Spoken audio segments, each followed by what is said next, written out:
You can rent a goat.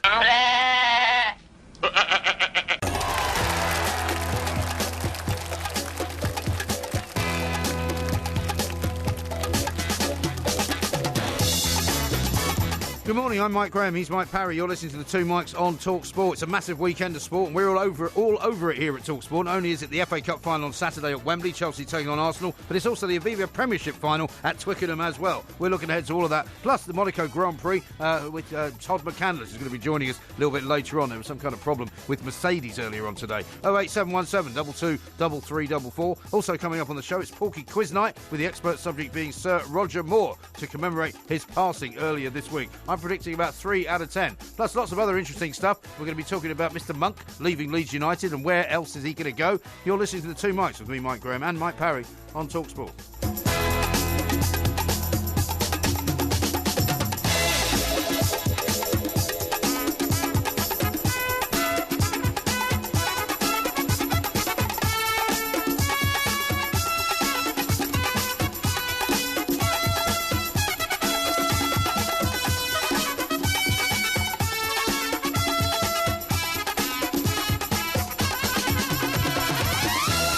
This is Talk Sport. We are the Two Mikes, and I'm delighted to say it's time to say a very, very good morning to Mr. Mike, a Porky, a Parry. Very good morning to you, Mr. Parry. Hot seat power. What? Hot seat power. Hot seat power? Yeah. What does that mean? Well, I have identified a phenomenon which nobody else has come across yet, right? Right, okay. But I'm is that what you're suffering from? No. I'm smarter than the average bear. So you said. Now, for years and years, we had, the power of the boardroom in football, okay? Yes. We had the power of the fans on the terraces, Yes. terrace fan power. Yeah. Then we had player power. Because yes. I see where you're going with this, yeah. So what's happened this week is this. Yeah. David Moyes walked out on his club. Yes. Sam Allardyce walked out on his club. True. Gary Monk walked out on his club. Yes. Do you get the pattern? Marco Silva's done the same. Thank you. Yeah. Marco, so I was about to come to him. Thank you for jumping the gun. Sorry. Marco Silva walked out on his club. Yeah. Right? So what conclusion are we coming to here? Well, I mean, I'm Hot seat fascinated. power. I'm fascinated you've given it a name, because I was thinking exactly the same thing today. Yes. I didn't you're give thinking it, the same thing? I was. But you didn't get time to mention it, of course, no. Well, I didn't give it a name, is what I'm saying. But no. that's what you're here for, Yes. because you Yes. like to label things, and that's Yeah. what you're good at. Yeah. So what Yeah. I will do is I will now give you the flesh on the bones. Right. Of what not a bad idea that you've got. Yeah, what do Because you I mean? agree with you, because what's Yeah. obviously happening is that managers are now the power base. Absolutely. And managers are now dictating to owners precisely whether they're going to stay and whether they're going to go. And I think it's not a bad thing. And the thing is that there's a shortage of good managers because it's now so vital to stay in the Premier League. Yes. It's so vital to win trophies. Yes. It's so vital to get into the Champions League that managers now know their worth. Yes. And that's why everybody thinks that Sam Allardyce will probably return, because he has a premium, the premium being a good manager. That's why everybody thinks that Gary Monk will go to a club better than the one he's left. Yes. Possibly Crystal Palace. Very possibly Crystal Palace or maybe Watford. Or Watford or something like that. Yeah. Why Marco Silva will move up the pecking order of managers in this country, and why David Moyes felt it so easy to walk, he didn't even ask for a penny in compensation. Well, this is the thing, because the managers are now getting so much money. But does this mean, because there is now more power in the manager's seat, does this now mean that there is less power in the dressing room? Does this mean the player power is diminished, or does it mean that they're going to vie for power at the top of the tree? No, I think they're vie for power at the top of the tree. But the point is that there's two distinct relationships there. The relationship for player power is between the player and the manager. Yeah. Because the board will always circumnavigate the manager to get to a top player because he costs so much. Okay? And sometimes the top player will go to the board to say, I don't like this manager, you've got to get rid of him. Absolutely. But the hot seat power that I'm talking about, right, is all about the fact that managers now know their worth. They're extremely well paid, unlike 10 years ago, when most managers were paid less than their star player 10 years ago. Right. They're now paid as much, if not more. Well, Sir Alex Ferguson famously wanted £1 more than his top paid player, didn't he? Well, exactly. Yeah. And the average managers now get £3 million a year. Right. And I'm not being unkind when I, say somebody like David Moyes is an average manager. What I'm saying is that you don't even have to have had a track record of instant success to get a £3 million a year job. No. Now, this is going to be fascinating what happens the rest of the week, because Crystal Palace, for instance, now are being courted by a number of managers. Yeah. I think Chris Coleman will end up there, right? Where? At Palace. He's already ruled himself out, though, isn't he? No. I thought he had. I don't care whether he's actually physically said, he has physically ruled himself out. No, I don't. He has, and he always rules himself out of every club job that comes his way. Well, thank you. That's what I'm saying. Yeah. So far that's been because he hasn't taken any of it. No. But don't worry about that. I'm not worried about it. I can see what's coming. No, I don't think you can. You can see over your garden hedge. I can see over the Pyrenees. Okay, so just let's leave it at that. I don't believe that. I don't think you even know where the Pyrenees are. There's things that I can put the pieces of the jigsaw together in a way in which you can't. All right. Well, let's see what else you think is going to happen then. Right. So far you've got Chris Coleman going to Palace. I think so. Okay, so where's Gary Monk going? Gary Monk, I think, is going to bide his time, and I don't think he'll come back in the game until the new year after the first transfer window. You don't think he's left for a specific job? No, I don't. I think what he's done is, and again, this is a big indication of hot seat power, okay? Yeah. The hot seat, of course, being the manager's seat. Yeah. You get that? You get the connection? Yes, I do get that. There's no need to explain that. Yeah. I didn't think it was the electric chair. Is that when Gary Monk had negotiations with his board, and let's face it, Leeds has a reputation of having been run by loonies over the last sort of I think you're being slightly unkind. Because, I'm being unkind. It was being slightly more stable, wasn't it, over the last few months? I'm not saying they are loonies. I'm saying they've had a reputation in the past for being run by loonies. That's an important distinction. A very important distinction, I'm not saying for a moment that the current board of Leeds United are in any way loony-ish. No. But there have been some very sane people, in fact. Yeah, there have been some very loony-ish previous boards, going back as far as Peter Ridsdale, really. Yes. And if Peter Ridsdale objects to me calling him a loony, then all I can say to that is that when you go and hire private jets to fly off to the semi-final of the Champions League because you think you finally made the big time, and then burden the club with debt to try and perpetuate your position in the top four, that is a bit of loonyish behaviour, if you don't mind me saying, Peter. But you're a good chap, and I'm sure he'll be appreciative of that. You've got a nice home in the Lake District. All right, now let's keep going down the list. Marco Silva, you say, wants to go and impress himself upon the Premier League. Yeah. There are those who believe he's off to Porto. Yeah, well, he could be going to Porto, but nobody in his right mind who's a top professional in football would choose a Portuguese team over a Premier League team in England. Well, they will, because he gets to play in the Champions League, you see. And he will only look at if he's leaving Hull and he went to, say, Crystal Palace or maybe Watford, you'd have to say they're not going to be in the Champions League anytime soon. No, they're not, I agree. But the thrill of working in the Premier League is what managers talk about all the time. When they go to their 18. How many is it? 18. Yeah. How many clubs are there? Well, there's 38 games, aren't there? 38 games. So when they go to their 19 away games, So there's 20 clubs, aren't there? Yeah, 20 clubs. When they go to their 19 away games, right? They are going to places like Goodison Park, like Old Trafford, like Anfield, like the new White Hart Lane, like the Emirates, okay? Yes. Now, if you work as a manager in Porto, there are only 2 decent stadiums in the whole of Portugal. Yeah, but don't forget the Champions League, I keep telling you. Yeah, but they're both in Lisbon, and there's the... No, but don't worry. It's the Stadium of Light, and then there's the Three Eagles Stadium, whatever it's called. Three Eagles? Yeah, they're only about 2 miles away from each other. I've been to both of them, because the European Championships were played there in 2004. Now, after that... Stadium of Light is where Benfica play. Absolutely right, yeah. And who plays at the other one then? The other one is Sporting Lisbon. That's right, yeah, absolutely. Well, what about when they go into the Champions League and they go to the Bernabeu? No. Or they go to the new camp? No. Or they go to the Aviva Stadium? No. On a week-to-week basis. Yeah. They go to the Paris Saint-Germain? No. They're going to some dusty town in the north of Portugal, or even in the south of Portugal, towards the Algarve. Yeah, Faro. Yeah, maybe, to some run-down, rust bucket stadium with no roof on it. Because they don't put... No, the Porto Stadium is pretty nice. Holds about 50,000 people. Yeah, it's not bad, but that's a proper city, Porto. Most of the other cities are not cities. Porto. Most of the grounds outside of Porto and Lisboa don't have roofs on them in Portugal because it never rains. Yeah, but anyway, the point is the chairman... You're taking way too long on this one, right? Where is Marco Silva going? That's what I need to know. Marco Silva? Yeah, where's he going? He could be going to Palace. So you're saying Palace? No, I'm not. No, I'm saying Chris Coleman's going to Palace. I'm trying to make a list here. I'm trying to make a list. Yeah, well, you see, that's too definitive a list because... No, you're saying you know what's going to happen. You're putting a jigsaw together, hot seat power. You can see over the Pyrenees all the way to Portugal. Yeah. Right? If you're looking from a certain angle from the east. What I'm saying is the melting pot is heating up. Oh, really? That's what I'm saying, okay? What about David Moyes? Where's he going? Davy Moyes might have a period of reflection.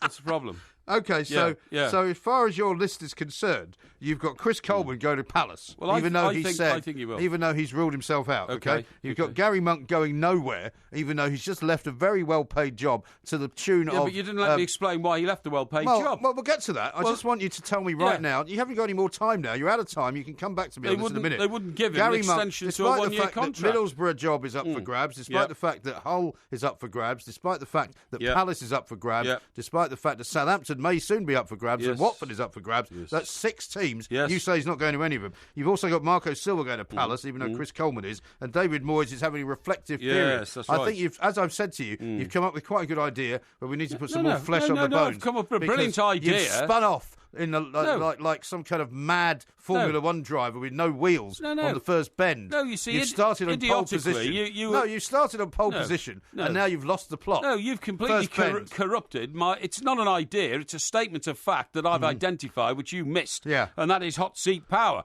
I do not have a crystal ball to tell you how the shake-up. Well, I have got a crystal ball, and I'll tell you exactly where these people are going. That'd be First of all, Scott. Well, my predictions are always right, as you know. Scott says this: can you please show Porky some hot seat power and tell him it's time to go, and let him make one of his. Let him make up one of his jigsaws, please. Yeah, okay. This is Talk Sport. We'll be back in a moment. Scott, push off. I'm going slightly mad. I'm going slightly mad. It finally happened. Finally happened. Finally happened.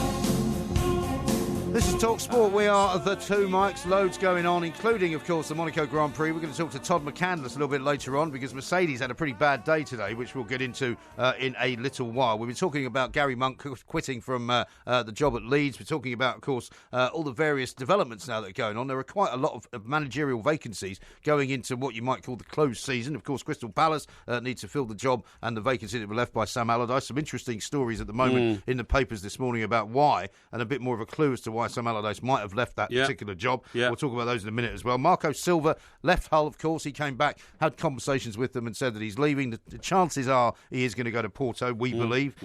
Chris Coleman has supposedly ruled himself out of the Palace job and presumably any other job. The Hull job is open. The Watford job is open. Gary Monk doesn't have a job right now. We have to think that he's going to go to one of those or to Palace. And David Moyes also left Sunderland, presumably because he thinks that he's got a more chance getting a job in the Premier League. He must be thinking that he'll be given either Hull or Watford or Palace, right? Well, no, he can't think that. He can't think that because after a disastrous season at Sunderland, which wasn't necessarily his fault, but it just worked out that way. But it wasn't good for him. No, it wasn't good for him at all because what he inherited, he wasn't able to turn around, and it was much worse than he thought it was. But I wouldn't have thought there'd be managers stampeding now towards Davy Moyes to say, can you take over our club? So actually, when you said, I know what's going to happen, you haven't actually told us one single fact about what's going to happen. Well, I have told you. No, go on. I've just told you. I believe Chris Coleman is not going to take any of these jobs because he has said that he's ruling himself out. I believe that Gary Monk will go to Crystal Palace. Oh, no, it's rubbish. I think he will. No, it's rubbish. I think they will want to get him on board. Marco Silva will go to Porto. He will not stay in the Premier League because I believe he wants to have Champions League football. Yeah. David Moyes, I think, will try very, very hard to get himself into a club in the Premier League. You're supposed to be telling us where all the clubs with managerial vacancies and the people they're going to nominate to take them. I think Watford are going to go for very possibly David Moyes. We heard actually earlier rubbish. Well, you can say rubbish if you want. Yeah, I am saying rubbish. You can say any number of things about what I'm saying I think is going to happen, but you've nominated two people to go to the same job, both of whom are not going to get that job, so you're way off the pace. No, I don't think so. And then you've got Middlesbrough, right? This is also up for grabs. Yes. Karanka, the guy who left Middlesbrough, may well get the job at Sunderland, for example, because he apparently is quite well thought of. He couldn't possibly do that. Why not? Because of the northeast of England situation. Of course he could do it. He couldn't. None of that matters anymore. That's just up the road. Sunderland is just up the road from Middlesbrough. Yeah, but none of that matters anymore. Couldn't possibly happen. No. That is the most ridiculous piece of punditry you've ever delivered. Are you going to tell show? Me that people have not played for Sunderland and Newcastle? Yeah, of course they have. That people have not been able to be in a situation where they've worked for both clubs? Yes, and it always leads to total bitterness and failure at the end. Of course it does. Hey, what about Michael Owen, by the way? Michael Owen, talking about bitterness and failure. Michael, there's now a petition apparently being put before the Liverpool Football Club. Some people are so touchy. Well, they really are, saying that just because he was on BT the other night, saying that, we, as in Manchester United, have won or played well, whatever.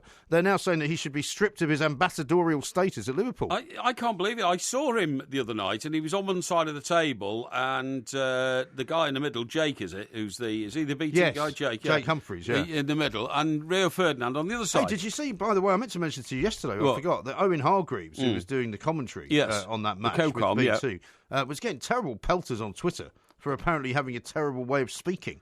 Well, he always spoke like that. And saying terrific all the time. Yeah. And all he did was say terrific. Yeah, well, I've never been a huge fan of his, to be honest, because he's got this kind of mid-Atlantic stroke German accent, you know what I mean? Yeah. And it's sometimes difficult to pick up his enunciations. Yeah. But anyway, that doesn't matter. The point is, so Michael Owen, he looks very different to young Michael Owen these days. Have you seen him lately? I saw a picture of him on the pitch, because there was a picture of Owen Hargreaves, Rio and Michael Owen. Yeah. And I didn't recognise him. No. I didn't think it was him at all.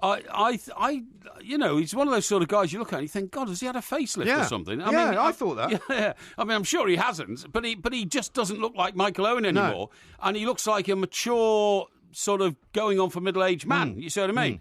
But it's almost like his features have changed. Yeah, that's right. That's exactly what I'm saying. His features sort of changed. Now, I didn't actually hear him refer to the Manchester United we. No. But can't we understand that although he might be an ambassador for Liverpool Football Club because he played for them from the age of about sort of 14 or something like that, you know, that he finished his career playing for Manchester United. So when he's punditrying on a Manchester United game, particularly one of the importance of the other night, surely he's got every right to call himself, to use the expression we, bearing in mind that he once wore the Manchester United shirt. Right. I think he's got every right to. And also, it's one of those things that you sometimes let slip. I mean, people will occasionally have a go at me because I will occasionally say, if we're talking about England, I will say we. Yes. If we're talking about, England international football or England international rugby, they'll go, I thought you were supposed to be Scottish. Yeah. Why are you saying we? Sometimes it just happens. Have you ever heard me refer to Scotland as we? I never have. No, of course, because I wouldn't, because I'm thoroughly English. You are very confused about your denomination. Not at all. I've told you many times, I consider myself to be British, right? Yes. And there's nothing wrong with that. My passport says that I'm British. Right. You don't have to delineate yourself as English, Scottish, Welsh or Irish. But you do when it suits you. You want to be a jock. No, it's not. It's not that I want to be a jock, which, by the way, is a hate crime you've just committed. You've now committed a hate crime. No, I will be reporting you to the necessary authorities, who fortunately are a bit busier now. Excuse me, I'm talking to you. I'm not talking to the man in the street. That's still a hate crime. No, it's not a hate crime. You can't call me a jock. Why? Because it's an offensive word. It's racially offensive. It's racially offensive. Well, I'm not going to repeat it as you keep repeating it, but I'm saying to you, I use it as a term of endearment. That doesn't matter to my friends. Well, that's all very well. You can tell the judge that you use it as a term of endearment when he's locking you up for a couple of months. Yeah. How about this from Scott, who says, MG, can you please show Paul... Oh, sorry, I read that one already. From CMAC. Gary Monk is on his way to the Borough. He's already met Steve Gibson. You heard it here first. Well, there you go. There you go. What do you mean, there you go? Well, you didn't predict that. You told me Gary Monk isn't going to take a job. He's going to wait until January. That's what you said. I said he could be waiting until January, but things are moving very, very fast. Really, yeah. And they're moving a lot faster than you. Moving apace. Steve the cabbie says, Porky knows as much about Roger Moore as Patrick Moore. Nothing. 3 out of 10, that's being optimistic. Yeah, well, I know a lot about Bobby Moore, so... well, we're not going to quiz on him either. Exactly, yeah.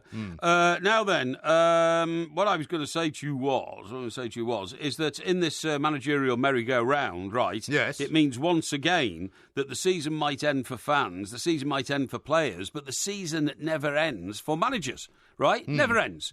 Now, managers don't get enough breaks in the summer, and when we mean they're not allowed to take any time off? You mean? Well, they can't, can they? Because they've got to be involved in this transfer window rubbish. It's another reason to get rid of the transfer window. Now, what they should do is there should be a 2-week period in the summer when the football authorities around the world, led by FIFA, should designate no football activity whatsoever. Right. You see what I mean? Yeah, but you can't, can you? Well, do you know what? In different parts of the world, football is being played. No, you don't get me. I'm talking about the transfer activity, okay? It should be at least a 2-week period. Like in your favourite country, Scotland.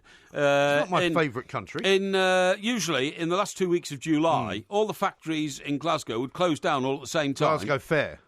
They call it. Yeah, the Glasgow Fair, yeah. And then all the Jockonian people... You can't keep saying that. I'm not calling them, that expression. Okay, they're Scots, or you can call them Glaswegians. Okay, those of the Caledonian country. Yeah. You would agree with that? You call them Scottish, it's Right, fine. the Scottish, OK. Yeah. They would all then decamp to... Only the Glaswegians, though. To Blackpool.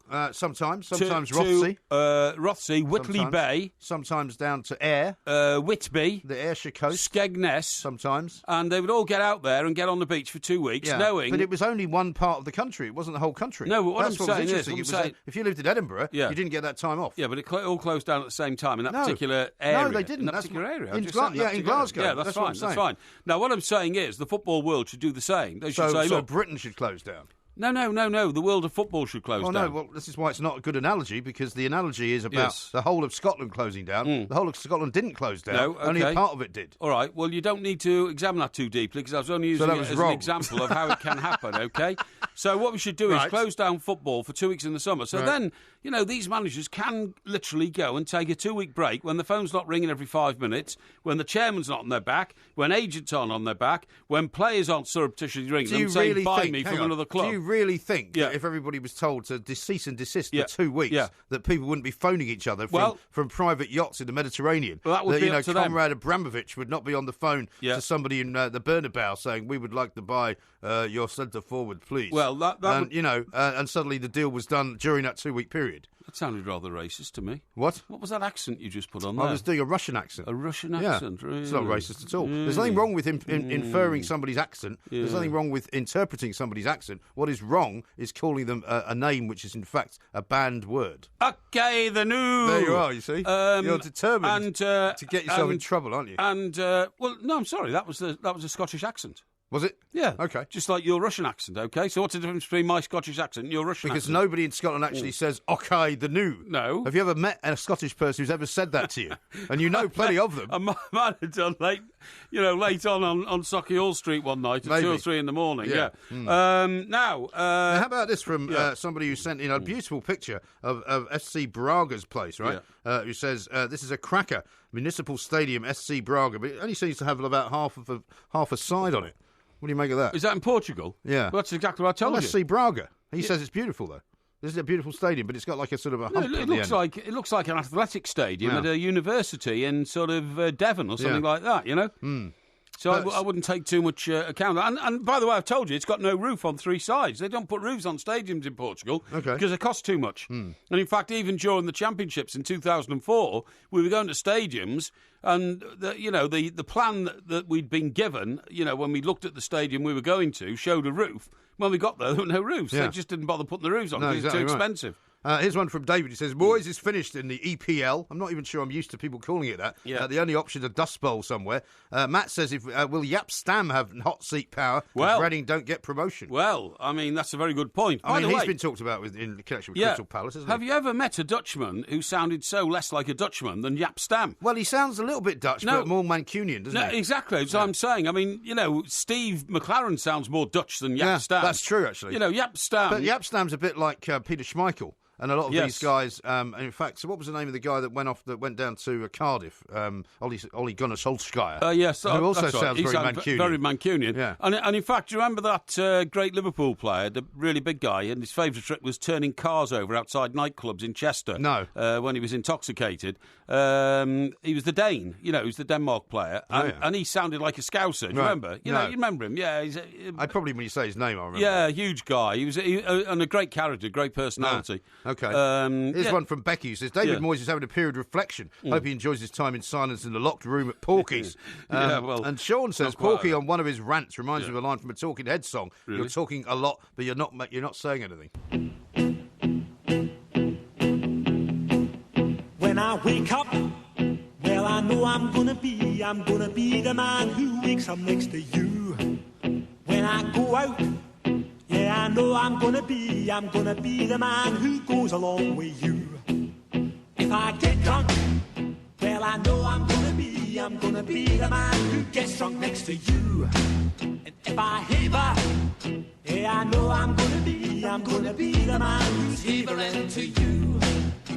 But I would walk 500 miles and I would walk 500 more to be the man who walked 1,000 miles to fall down at your door. When I'm walking. This is Talk Sport. We are the two mics, and of course we've got loads going on between now and 4 o'clock in the morning. We certainly like have. the Proclaimers.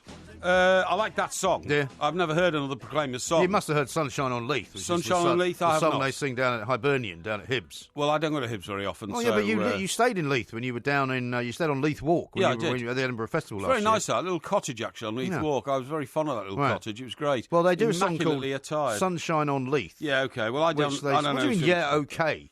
Well, I'm telling you information that you can use. Yes, but it's useless information because I've never heard the record and I we'll don't have a desire to do so. So. We'll get Ollie to play it a little bit later on. Oh, that'd be great. That'll make my night, yeah. Well, it's a great song, actually. And there's nothing like being down at Easter Road listening to the crowd singing it. Yes, right. Oh, really? Yeah. Oh, I must make that one, put that on my bucket list. You know what I mean? You are supposed to be a fan of football, aren't you?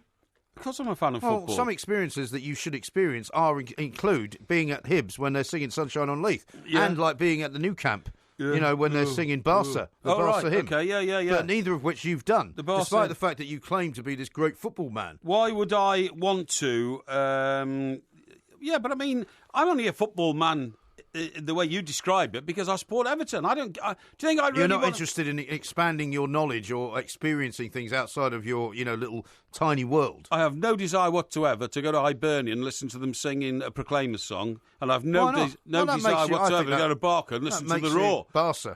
Barca and go and listen to the Raw. Do you remember the Roker Raw? The hymn. Do you remember the Roker Raw? No, I didn't go to Sunderland when the Roker Raw was on. But you must have known of the Roker Raw. Your father must have told you about it. Yeah, I witnessed it on television, I believe. Did you? Yeah.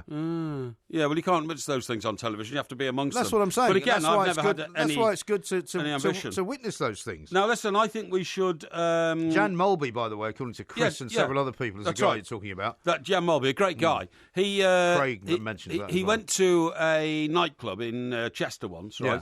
And so when you say he used to go to Chester and turn cars over, he did it once. Right, yeah, he did it once. Well, that's right. It's a typical Porky story. Oh yeah, this is a guy that did this every weekend. No, so he came out of this nightclub in Chester. There was some altercation with people, and a car got turned over, and it was reportedly Jan Mulby was involved in the turning over of the car. Okay, which I don't think was ever. Do you know what kind of car it was? It was like a Mini or something like that. You know what I mean? It was kind of one of those sort of popular pastimes in those days. Don't know why, but people seem to find it amusing. But no, we were talking about accents there. That was nothing to do with anything else but that. Now, look, we need to examine some of these football stories because they have such a human element to them. For instance, the Wayne Rooney story, okay? Yeah. You see, the Daily Mail and, fine writer that Matt Lawton is, who had a string of great exclusives across all sorts of sports. His name's on a story which says Rooney's agony. Yeah. £15 million China offer on table, but he's pining for Everton. Right. Now... Is he really?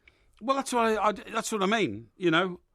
I went to Everton once and I was in one of the lounges. Yeah. And I was talking to somebody and on my right was a former Everton player. I think it might have been Stubbsy, Alan Stubbs, you know. And sitting next to him was a smaller guy with a hoodie. Yeah. And it was Wayne Rooney, but I didn't know. Okay. Yeah. Was this recent? I mean, when he was quite a big star, you mean? It was when he was at the peak of his powers at Manchester United. Okay. They'd been knocked out of the FA Cup. Right. So he'd come to Goodison to watch Everton play in the FA Cup because he's still an Everton fan. Well, was there not a famous picture of him going to Wembley as a fan? Yes. Just similarly, kind of in disguise. Well, that's for his lads, of course, because he's got 3 boys, and no doubt they'll all be brought up as Everton fans. Yeah. But, you see, I've made my position clear. And my position is that I don't think it'd be a good idea for Wayne Rooney to go back to Everton. Because if Ronald Koeman is, serious, as we all believe he is, on forging a new Everton dynamic, can Wayne Rooney play in an Everton team that's going to try and, make an assault on the top 4 places next season? It makes everybody kind of put in an awkward position, doesn't it? Because as much as Wayne Rooney may be, an Everton legend and the fans may love the fact that he played for them at the start and a fan, that's right. It puts tremendous pressure on the board and also on the manager. Yes. If Wayne Rooney says, I'd like to come back to Everton. Yeah. Because they're kind of forced to then say, well, actually, we're not sure you're good enough. Well, they just say to the manager, do you want him? And at the moment, it seems Mr. Koeman thinks there is a place for him at Everton, so that's his decision. And you'd be a fool to overturn your manager's decisions because that's what he's paid £6 million a year to do. But I like you, my fondest memory of Wayne Rooney at Everton is scoring 2 goals against Wrexham in the League Cup game on a dark November night, when he was a 16, 17-year-old. And I don't want my next memory of Wayne Rooney to be substituted after 63 minutes in his first game, which is 4 games into the season. I mean, is he somebody, do you think, who, and from what we're understanding and what we're reading about what he's been saying to people, is he still wants to play, as opposed to wants to be approached, sort of, getting into the coaching role, something like that. Yes. But, I mean, listening to a couple of pundits earlier on Talk Sport, they were saying that he's lost his athleticism. He's not the player that he was. He can't do the things he used to be able to do. I mean, you listen to some experts talking about him, and they almost describe him as leaden-footed, lumpen. Yeah, and he knows that. Got body shape problems and all that kind of stuff. Yeah, he's lost his speed, he's lost his ability to control the ball. Yeah, but listen to this. He has discussed the prospect of moving to China with his family and will agonise over the decision during next week. But a last-minute approach from Everton could persuade Rooney to stay. Yeah. Everton cannot come close to offering the kind of money Rooney would earn in China, but the club's hierarchy remain determined to bring home a favourite son. Everton will offer Rooney £150,000 a week. That's £100,000. That's about half what he gets now, right? Yeah, that's what I thought. But it says here 100,000 less than he earns at United. I think there's more bonus money as well, actually. Yeah. Whom he leaves with a heavy heart after 13 trophy-laden years. His China offers are worth about £480,000 a week. Okay, right. Now the point is that Everton have never paid that sort of money in the past. They've never had it. I think the highest paid player at the moment is on about 70,000. I'm not sure who it is. It might be Lukaku, but it might be somebody who's been there a bit longer, Morales or somebody. I'm not sure. I'm not sure. I don't know the structure. But what I'm saying is, as a fan sitting there after buying your season ticket and staring out onto the Goodison pitch, you're thinking, for £150,000 a week, you can get some really, really tasty players to come and join your club as a new player. And also, how upsetting would it be for the rest of the dressing room if suddenly you bring a guy in who is seen as, maybe a bit of a superstar, but an ageing one, who's not going to play every single game, but who's going to get more money than everybody else who's there. I totally agree. Recipe for disaster. I'm Wayne Rooney's biggest fan. Everybody knows that. And, I've been accused in the past of being obsessed with Wayne Rooney and being... Well, you've written a book about him. Yeah, exactly, and being blind to his weaknesses and all that kind of stuff. But I'm not.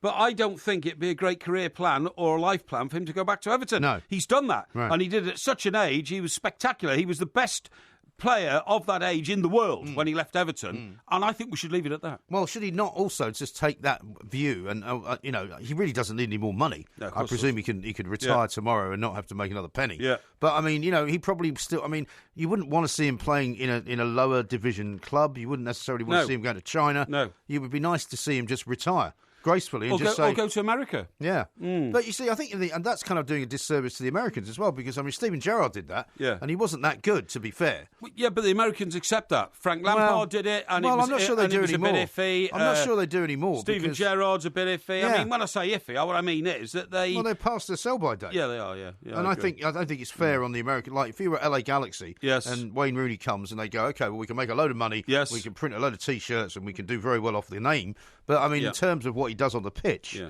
Steven Gerrard was a massive disappointment to them. So I think they've been slightly, once bitten, twice shy on that front. Well, a very few players who've left it and then gone to America have emerged as, like superstars. The only guy who's done it is Beckham. Well, how about Jermaine Defoe? When Jermaine Defoe went to Canada, Defoe's brilliant. I agree. Everybody thought that's his career finished. Yes. Roy Hodgson said he wasn't going to consider him playing for England. Yeah. He's now back in the England squad. That's right. He kept Sunderland up the first season, didn't do it the second season. He's now going to go and play at Bournemouth for what, 60,000 a week or something? That's right. But Bex was a magnificent star in America, but that was mostly to do with off the field activities rather than on the field. And he had to be a footballer to have a presence there. But his personality, his image, his very, raison d'etre of being in America was commercial. Yeah. And my God, was that successful? Absolutely right. Very, very. Now, what about this incredible story that some of the papers have got tonight? And we should talk about it. We haven't got a lot of time, but we'll talk about it more later. But the reason, supposedly, that Sam Allardyce left Crystal Palace... How tragic is this? ...is that the best his best friend's ex-wife was one of those killed in the Manchester terror attack. Shocking. And it's the woman who's 51. You'll see the picture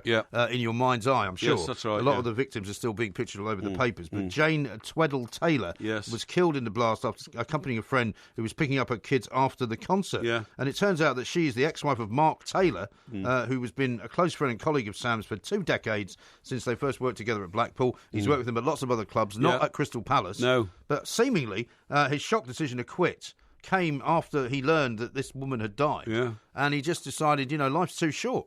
And a lot of us were kind of puzzled as to why he would have suddenly made that decision. And had something happened. Yes. And I guess you can understand it.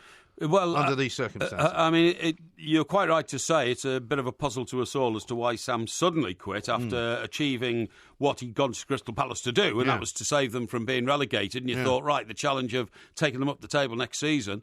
So it may be a possible explanation. I think the only person who knows that is Sam Allardyce, and that's why I'm always reluctant to say, oh, well, that's an explanation, isn't it? It may not be, but I mean, it's a very, very tragic event. It's a terrible event. And when somebody close to you... And apparently she was one of the best friends of his wife, particularly. Yeah, that's right, yeah. And when somebody close to you goes through a terrible tragedy like that, it's not so much...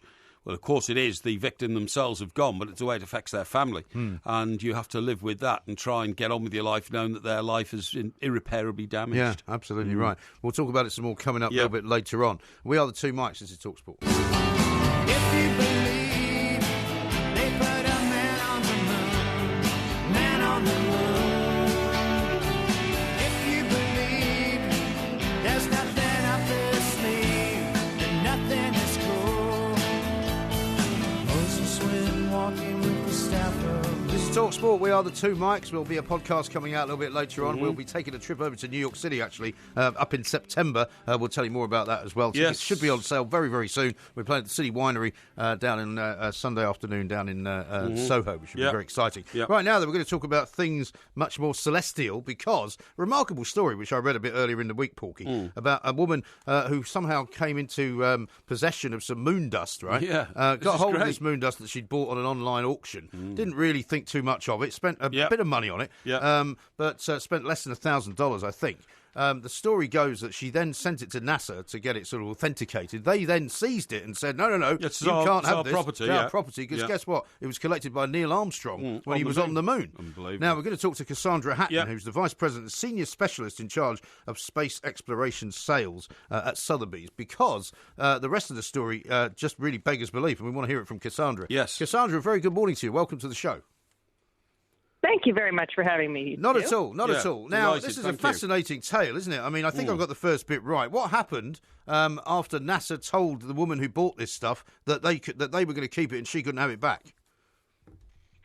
Well, unfortunately, she then had to take them to court, and a federal judge ruled that she was the rightful owner of the bag, and they were made to return the bag to her. Right. And I mean, when she bought it... It was sold in a government auction. When she bought it initially on what's called an online auction, I mean, you've presumably spoken to this woman because you're now going to be selling it for her at quite an inflated price. Could be a couple of £1 million, $4 million maybe.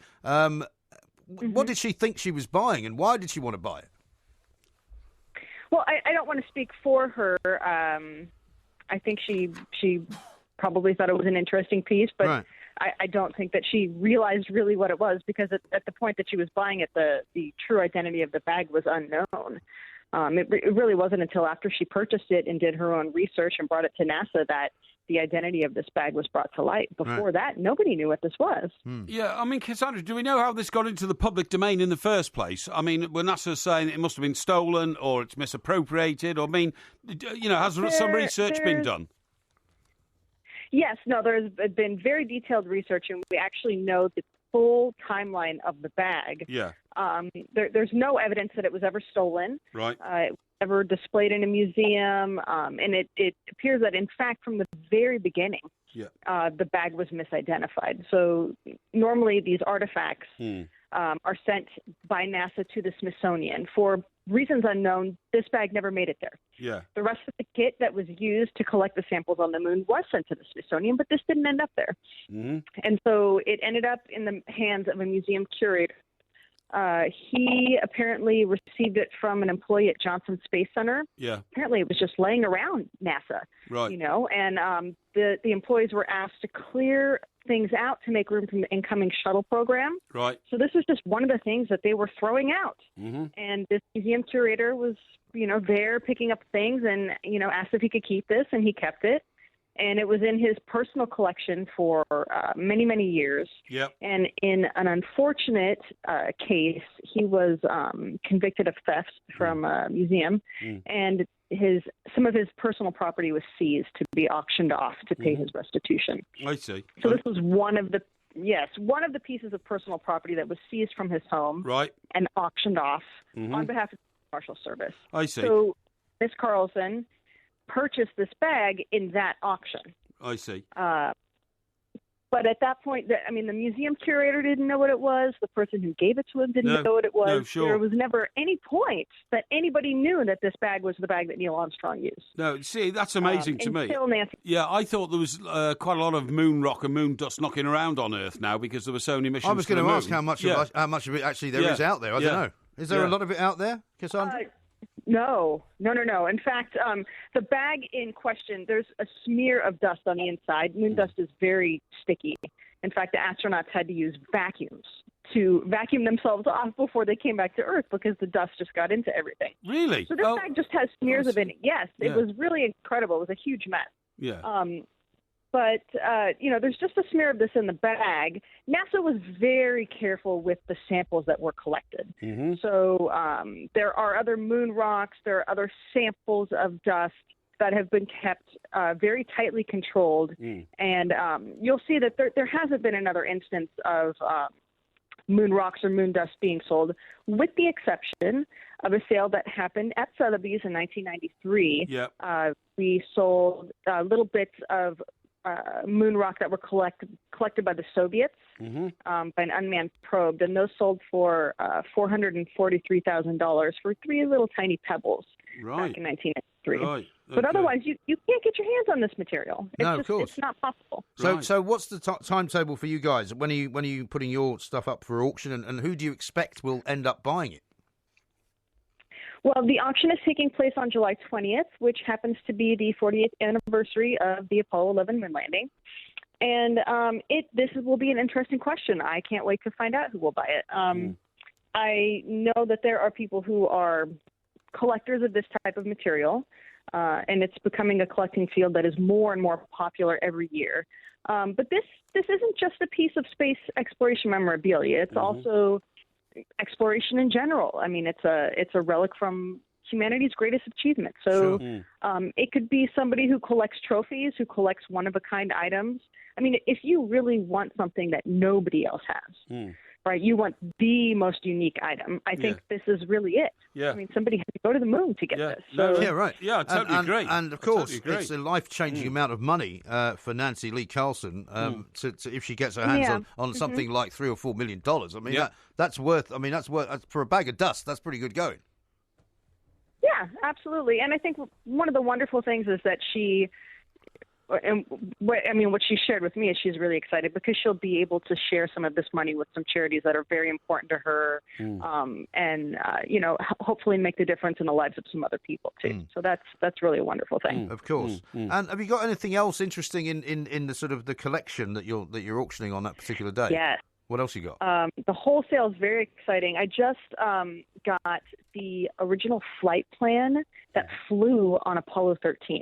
Really? So the plan that they used on that flight during that mission, and it includes all the annotations, all the details up to the explosion, what they did after the explosion, notes on getting back. It's wonderful. Wow, that's incredible. I was just so it's an incredible piece. Does it have human corrections with a pen written on it and all that kind of stuff? And that was written by the Apollo commander of that flight, would it?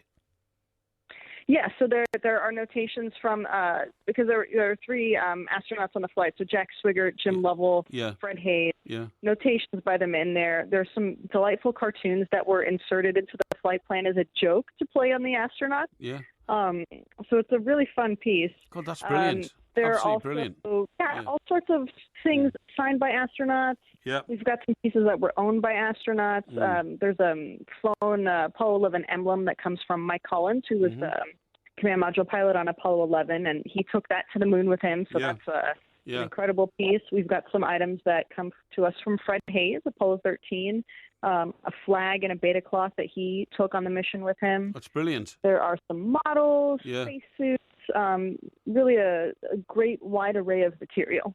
I tell you what, do you know, Cassandra, just as a matter of interest, because I've been to the Smithsonian in Washington, D.C., has anybody ever walked in and said, I want it, and I'm talking about the lunar model that landed on the moon, which is hanging from the ceiling there? Mm-hmm. Has anybody ever walked in and said, how much? The one the one that actually landed on the moon is still on the moon. Right, yeah, sure, yeah, exactly. But So it's a replica. yeah, There's one in the Science Museum in London as well, which is also a replica. Exactly, yeah. Yeah, but hang on. Only Porky would think that he could buy it, you see. So somebody could sell it to him and he'd think it was the real one. Yeah. But no, what I'm saying is, Kendra, something came back from the moon, even if it was only the bit that the third man was left to go round and round and round in. You know what I mean? What's happened to that? Yeah. I think that there are, to my understanding, there are no parts of the flown lunar modules. There may be little tiny scraps. But, yeah, sure. Yeah. The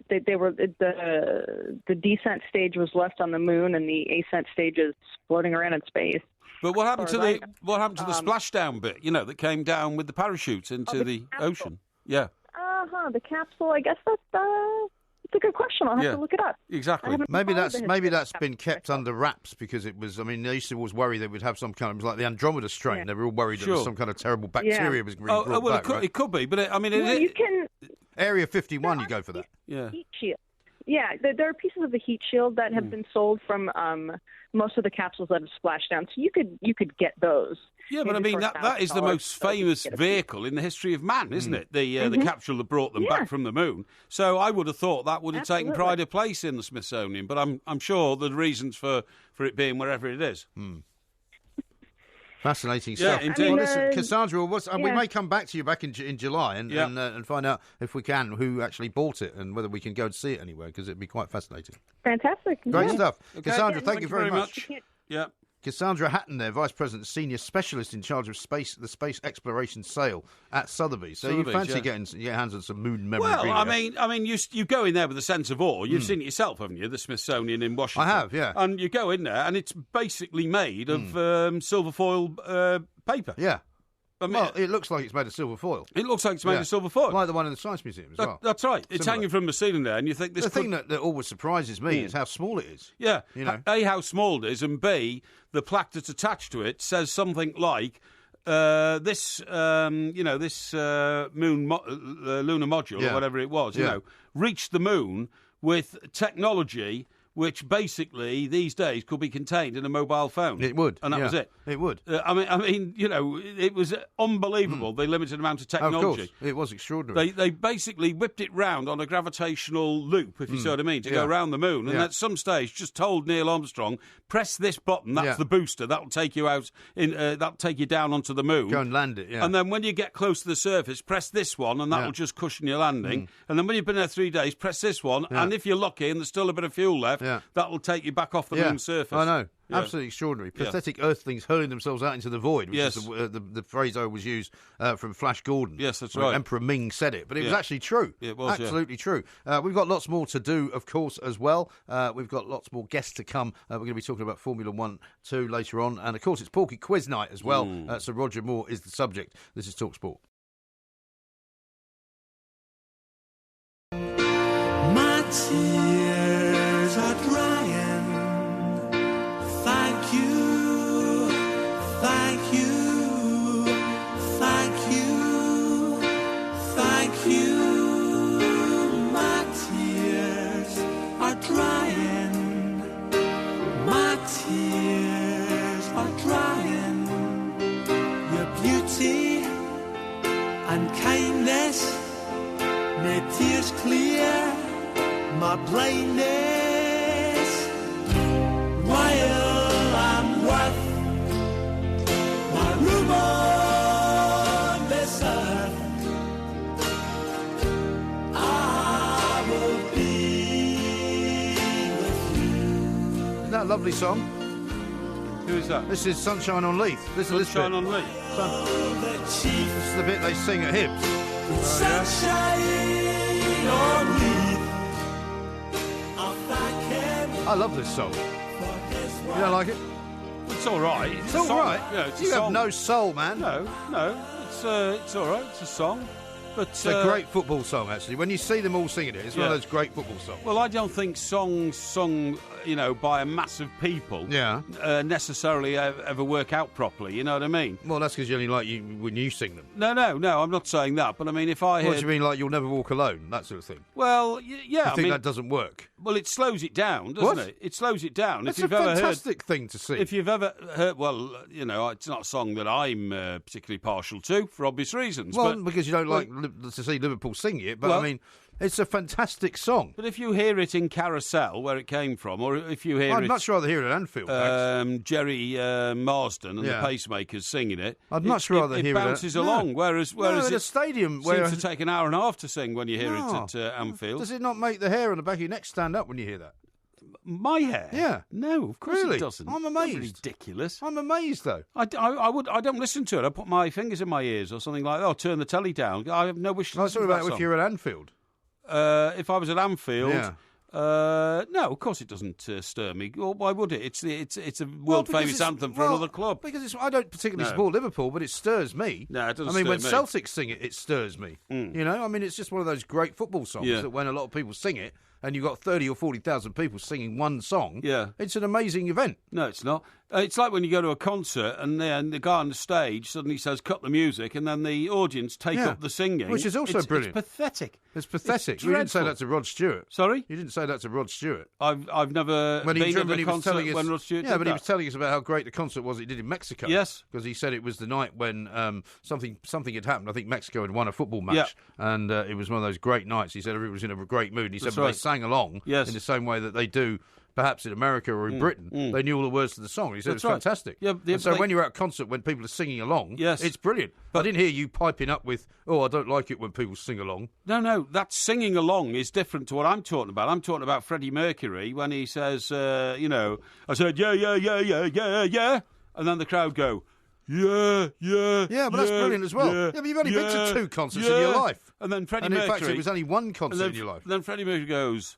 I said, yeah. And the crowd go, yeah.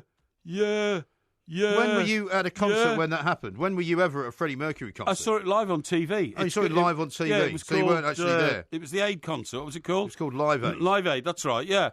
And, the speed at which Freddie Mercury sings those things is fantastic. The speed at which the audience respond, probably largely because, there's 100,000 people there, and the speed of sound is relatively slow compared to the speed of light. Really? It just slows everything down. I see. Yeah. You're a miserable seltzer, aren't you? I said, yeah. There's nothing in your life Whoa. Is there nothing in your life that makes you just feel great about life? Is there nothing that you see or witness that just makes you feel like smiling or going, this is brilliant? Nothing. There isn't, is there? Of course there is. Like what? Seeing the sunset come up over over the Solent, Seeing the sunset come up over the Solent. Yeah, seeing the sun come up over the Solent, really? Right? Yeah. That makes you feel like what? Well, seeing the sun come up over the Solent and the Isle of Wight in the background and all that, I think, wow, it's sort of greght to be alive and all that kind of stuff, okay? Does it come up over the Isle of Wight? Because the Isle of Wight is kind of technically south and east of you. Yes. Right? Yes. So does the sun not come up? No. The Isle of Wight is directly south of me. Yeah. And that's why people does always... Does the sun not rise in the east, though? Of course it does, but that's why people buy houses with south-facing gardens, because you get wonderful sunlight. Yeah, all day. All day in the arc of the sun moving, from one side of your house to the other. But it doesn't come up from the other side of the Isle of Wight, really. It comes up from the east of the Isle of Wight, doesn't it? Well, the way that my penthouse is situated, I see the sun come up from the other side of the Isle of Wight. Really? Okay, where the Needles are. Okay. Yeah, absolutely. Got a great story, actually, from Gosport, yes? which was sent in to me on Twitter a little bit earlier on. Excellent. And it's about a big piece of news in that part of the world. Yes. And it was John Neal that actually sent it in. And it's about a woman who's been able to grow a pineapple, yes. in Gosport. Did it's you see famous, that? the Gosport pineapple, yes, absolutely. The Gosport pineapple? Yes, it's famous, yeah. How's it famous? Well, the woman's nurtured it for years and years and years. It came from a pineapple seed, right? And she planted it in her back garden. She made sure that, she got all the conditions right for... It took 10 years, apparently. Yeah, it did. That's exactly right, yeah. No, it's a very famous story. Well, this story's only been written a few days ago.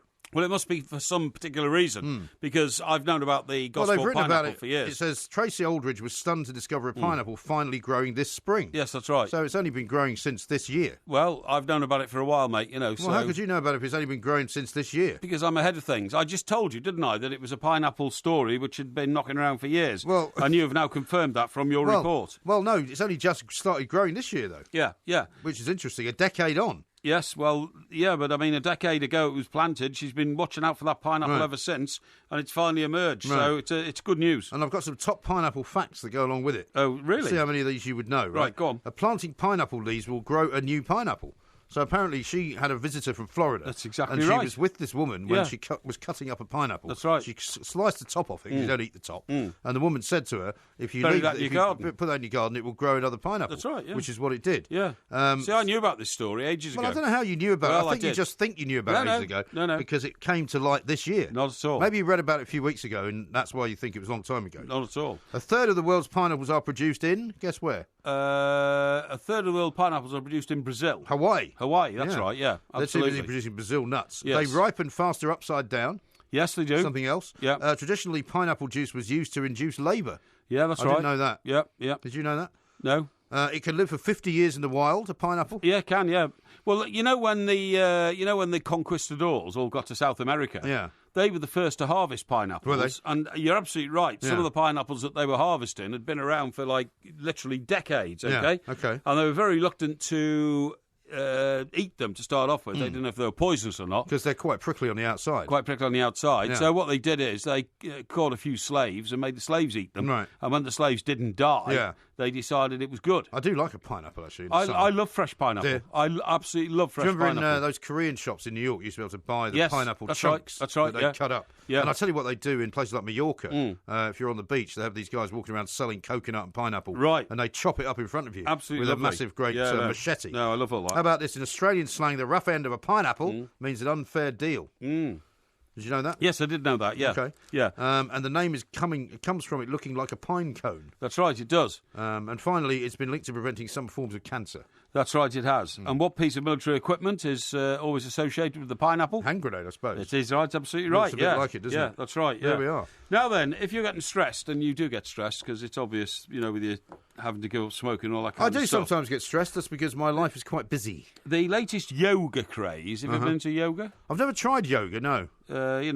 What's the latest one called? Pilates, is it? Pilates has been around for a while. Yeah, it's not really. It's not really yoga though. But you won't believe Something this. else. You won't believe this. What they're doing in America, and of course it has to be in California, where everybody's mad.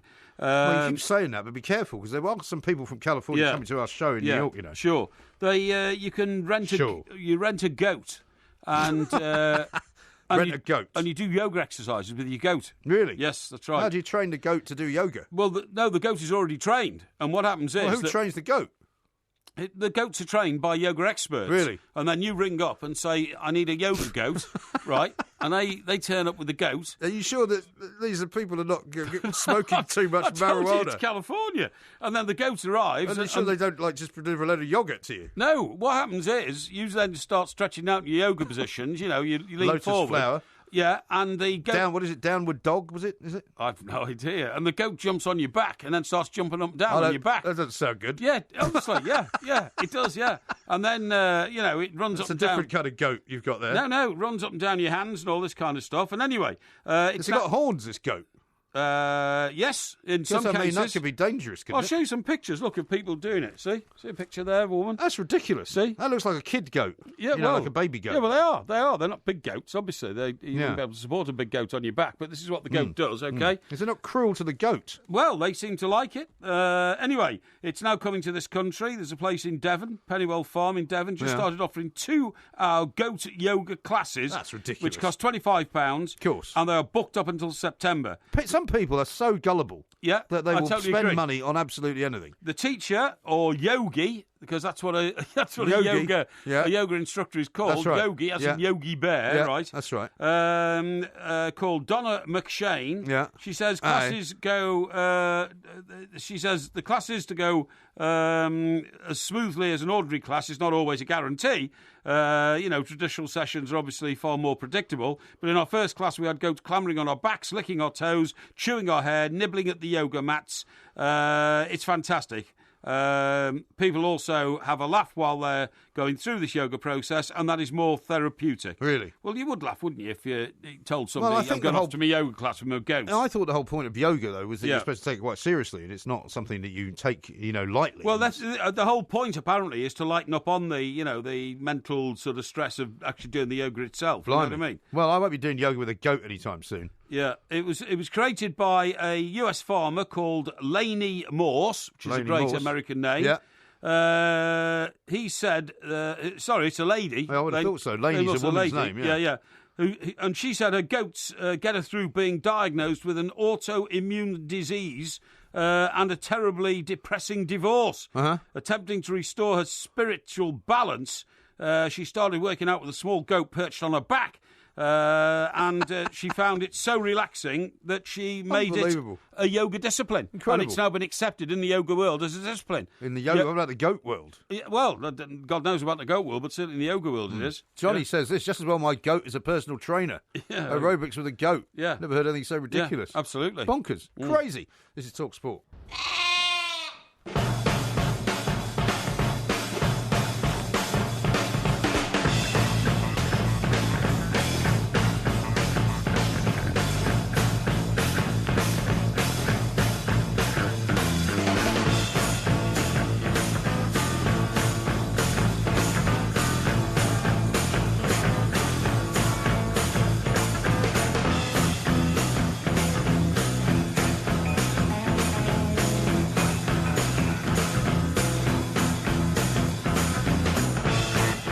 Talk Sport, we are the two Mikes. Coming up a little bit later on in the show, Todd McCandless is going to join us from Formula1blog.com. It's a Monaco Grand Prix, one of those places where you can go celebrity spotting. I've got a few tweets here about your singing stories. Right. David says, Porky, I saw Queen in Melbourne, and I will always remember singing along with Freddie. It was great. Philistine, he says. And Phil says, in Porky's world, the sunset comes up and the sunrise goes down there. That's right, That's okay. That was an unfortunate... slip of the tongue. Slip of the tongue and a sort of twisting of the sunrise-sunset formula. Sunrise-sunset. What was that from? Do you remember that song? That was from one of the musicals, wasn't it? Yeah, it was, yeah. Sunrise, sunset. Was it from Fiddler on the Roof, maybe? Could be Fiddler on the Roof, it was. Could have been, yeah. MCFC says... If I were a rich man... Yeah, but it's not that one, is it? No. Porky is literally the only person I've heard refer to Hibs as the heebie-jeebies. Yeah, the heebie-jeebies, that's right, yeah. And Cole says, doesn't Porky sing Grand Old Team at Goodison? We don't care what the Red Side say. Do you not sing that? Yeah, I do. Well, then, so you join in groups singing. It's a grand old team to play for. Celtics sing that as well. Yeah, they do. Well, lots of clubs actually sing that one. Yeah. But you adopt it as your own, don't you? Because... That's what people do. Yeah. Martin says, Parry hates being wrong. Where are pineapples are grown? Mostly Brazil. No, Hawaii. Yeah, that's right. Yes, that's right. Well, last night we discovered that Brazil nuts mostly are grown in Bolivia. That's right, yeah. So not actually in Brazil at all. Exactly. You can always get confused by that one. Don't worry about Mark, that. Who says, and then the goat jumped on my back. That concludes the case for the defence, Your Honour. Yeah, absolutely. Absolutely. Now, this meditation thing I told you about earlier, right? Meditation, meant to leave you calm, confident and content, but actually it stresses you out and sends you bonkers. Yes. New research into so-called meditation sickness. Scientists found it causes insomnia, anxiety, hypersensitivity to light and sound. Once touted as the antidote to the frantic pace of modern life, meditation is practiced by millions around the world. And famous people like Emma Watson and Angelina Jolie swear by it. Yeah. But whilst, people often report the blissful conclusion of a meditation session because it regulates breathing and controls their striving to achieve loving kindness, many, many millions of others have complained that they're left with pain, struggling to cope with normal life, and simply depression.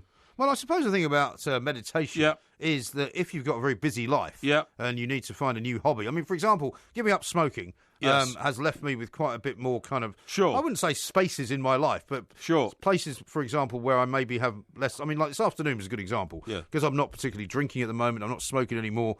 And I'm going back to drinking if everybody gets alarmed. Yes. You know, I went down to get something out of the car. It was a beautiful day. I went for a little walk. I quite fancied the idea of going to the pub. Yes. And you, of course, alluded on Twitter that that's what I would be doing. Yes, exactly. Going to get absolutely bladderated because there's a pub just up the road from me. That's right. Where you could sit and watch the boats going past on the river. Excellent. It's beautiful, you know. Have maybe a little something to eat, a couple of pints, you know. But I thought, well, if I do that, then, you know, I'm just going to be...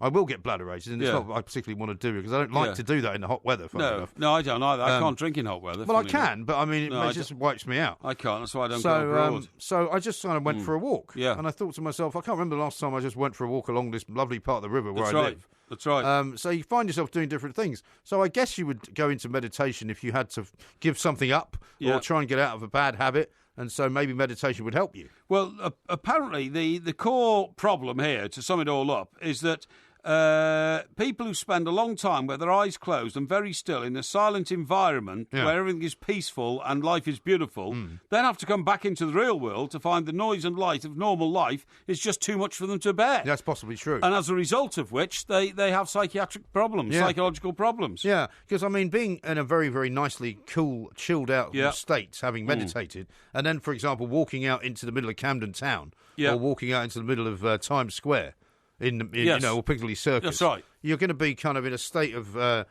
protection, but you're not prepared, are you? That's right. Willoughby Britton, who's the assistant professor in the psychiatry department of Brown University, Rhode Island. I know Brown, yeah. Remember we went to a wedding there in Rhode Island? We certainly did. Yeah, we did. Ivor Key's daughter. That's right, yeah. Said there is a phenomenon called relaxation-induced panic. Yes. That's relaxation-induced panic. She says, is it she or he? Willoughby, is that a man's name? Willoughby, isn't that the second name? No, Willoughby Britton. I would say a woman's name. Yeah, I would say. Well, yeah. She said, where some people have increased anxiety or panic when they relax, this is one possible mechanism for why meditation is increasingly leading to increased anxiety. Really? Yeah, physically, what happens is, according to Professor Jared Lindahl... that's a man. Yeah, I don't know where he's from. He said a study on insomnia suggested that while meditation is often associated with relaxation, physically it arouses the frontal region of the brain. Oh, yeah. This may explain why the research on meditation and sleep has shown mixed results, and why some people, especially on more intensive meditation, and those who go to retreats to study meditation, report insomnia or reduced need for sleep in the months afterwards. Really? Yeah. Yeah.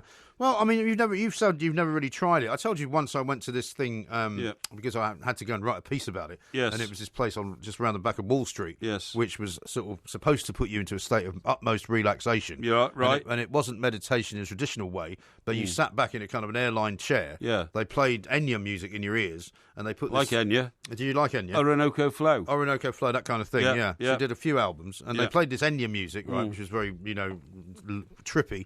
And then they put these glasses on you, which had lights on the inside and made patterns, basically. And you shut your eyes, but you could still feel the patterns. Yeah. And it put you into this very incredibly relaxed state. And it was designed for sort of high-powered executives and traders on Wall Street to try and stop them from getting into serious drugs and getting all strung out. Yeah. And it was very nice. Yeah. But I remember walking out of there into a very busy area of Manhattan, and it was a bit like being just very stoned. Yes. You couldn't see anything, you couldn't feel anything. Yeah. All these people around you were just like they weren't really there. That's right. And you wouldn't want to be in that state walking around Manhattan because you'd probably get robbed. Yeah, you would. You know what I mean? I mean, sometimes if I walk down from London Bridge to Talksport Towers here, come down, what's the street called? Southwark Street. Southwark Street, that's right. And you pass a place where what they practice is they put you in a little... for want of a better word, a canoe on your back and float you on water in the dark. What? Oh, what, like a flotation tank? That's all you do. You float around in the dark. Yeah. On water which is meant to be dark. a great experience. Yeah, I just don't understand it. It must just be like lying on a bed, really. Because but it's meant to empty your brain, isn't it? It's meant to empty your mind of all thoughts. Well. Which are in there sort of battling, because you've got a particular... I mean, you're always thinking. I think one of the reasons we're you don't always sleep... thinking. Well, no, some people are able to switch off and go to sleep. Yeah, okay, I maybe. think one of the reasons you don't sleep much is because you don't switch off. which is not good for you. Well, you say that's a condemnation, but if we all just suddenly switched off and went to bed, the world would stop. Well, no, it wouldn't, but you need to switch off occasionally, otherwise you go mad, and that's what happens to you. No, just to conclude this research paper I got from one of my medical journals, it focuses on Buddhism, because it says, to compile the report, the researchers interviewed 32 Buddhist meditation teachers and 60 meditators, all of whom had difficult or distressing experiences as a result of long-term meditation. Right. 82% reported fear, anxiety, panic or paranoia. That's a huge figure, that. As a result of actually having the meditative techniques. Yeah, that's right, yeah. 42% reported having hallucinations, something like similar you just mentioned, after meditation, visions or illusions, and 28% became hypersensitive to all light and sound. Wow. See, it sounds to me like anybody who's into the meditation should have a look at that report and see whether it might be, rather than improving their lives, might be wrecking their lives. Well, they might be, yeah. David says this: I meditate every night. It's brilliant, and I would highly recommend it to anyone. Okay. I wonder what sort of meditation that is then. And I don't know. He hasn't said. And then different David, has sent in a picture of the big pineapple in Australia, which I can only assume is attached to some kind of restaurant. Wow. How about that? That's not real pineapple, though, is it? Well, I wouldn't have thought so. No, it's a plastic pineapple. But it's pineapple's a very attractive shape, I think. Do you know, when I was a kid, one of the things I used to love drinking was Schweppes pineapple juice. Oh, really? When I used to be with my dad and we'd go and play golf and stuff, and sometimes I would help him out when he was running things like the European Press Golf Society and all that. And I would be sort of the serving of the drinks and all that. Yes. And those little bottles I used to have behind the bar of Schweppes pineapple juice. I used to love that. Really? Yeah. With ice. Yeah, well, I can imagine that. Do you know what I think is one of the greatest advertising lines ever? What? You know that song they wrote when they were selling Coca-Cola? And the one line which said, "Ice cold Coke at the back of my throat, singing, come on, summertime." But the image of ice cold Coke rattling around in a glass with ice cubes, and you drinking it as the ice cubes are clicking against the glass and against each other. To me, it's a fantastic image, because when you're a kid and you go on holiday on these, these package holidays to sort of Benidorm and Alicante and all that, you can't drink alcohol. Right. So the thing that you most remember about your holiday is the ice cold Coke. Because, of course, they have these huge fridges all over the place with bottles of Coke in them. We used to, those red fridges. Yeah, that's right, the red fridges, Yeah, we used to drive across Spain in our car, which, of course, didn't have air conditioning at that time. That's right. And we'd stop at these little piscinas where you could go for a swim, and they always had either Fanta or Coke in the fridge. That's and right. I wouldn't drink either one. Because I didn't like fizzy drinks. Really? Isn't that amazing? Yeah, it is amazing. So what did you drink? So I would drink just, I think I would just drink water. Okay. That's all I would ever drink. So what sort of a shock was it to your system when you started devouring like 1 or 2 bottles of champagne a day? Well, I didn't mind. Because that's got fizz in it. I didn't mind the fizzy alcoholic drinks. I mean, obviously the first fizzy drink I had that was alcoholic was beer. Yes. Beer's not fizzy. Yeah, it is. Very strange beer. Must be a lager. Lager's fizzy. Yeah, well, beer's not. Lager is fizzy, but beer's not. The first beer I drank was fizzy because it was coming out of a bottle. Yeah. Carlsberg Special Brew I used to drink. Right, okay. When I was about 14. That's a brain rotter. It certainly is. Yeah. Look at me now. Yeah. This is Talk Sport. Yeah.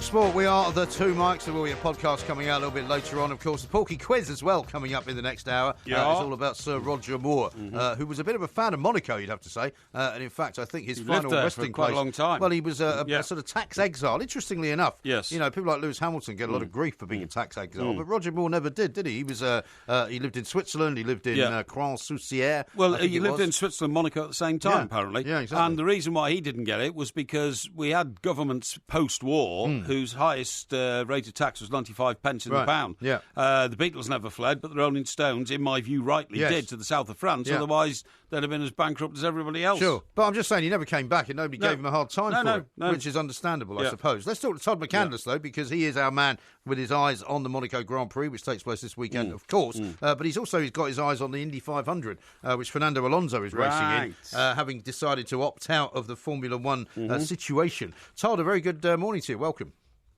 Good morning, Mike. How are you? Yeah, very well indeed. Thank you for joining us. It is a kind of red-letter weekend for the motor racing business, I guess, because you've got the Indy 500 on one hand, where they're going to be racing around the circuit at sort of speeds of 230 miles an hour, and then you've got the Monaco Grand Prix, one of the sort of established and classic races on the European section of the Tour.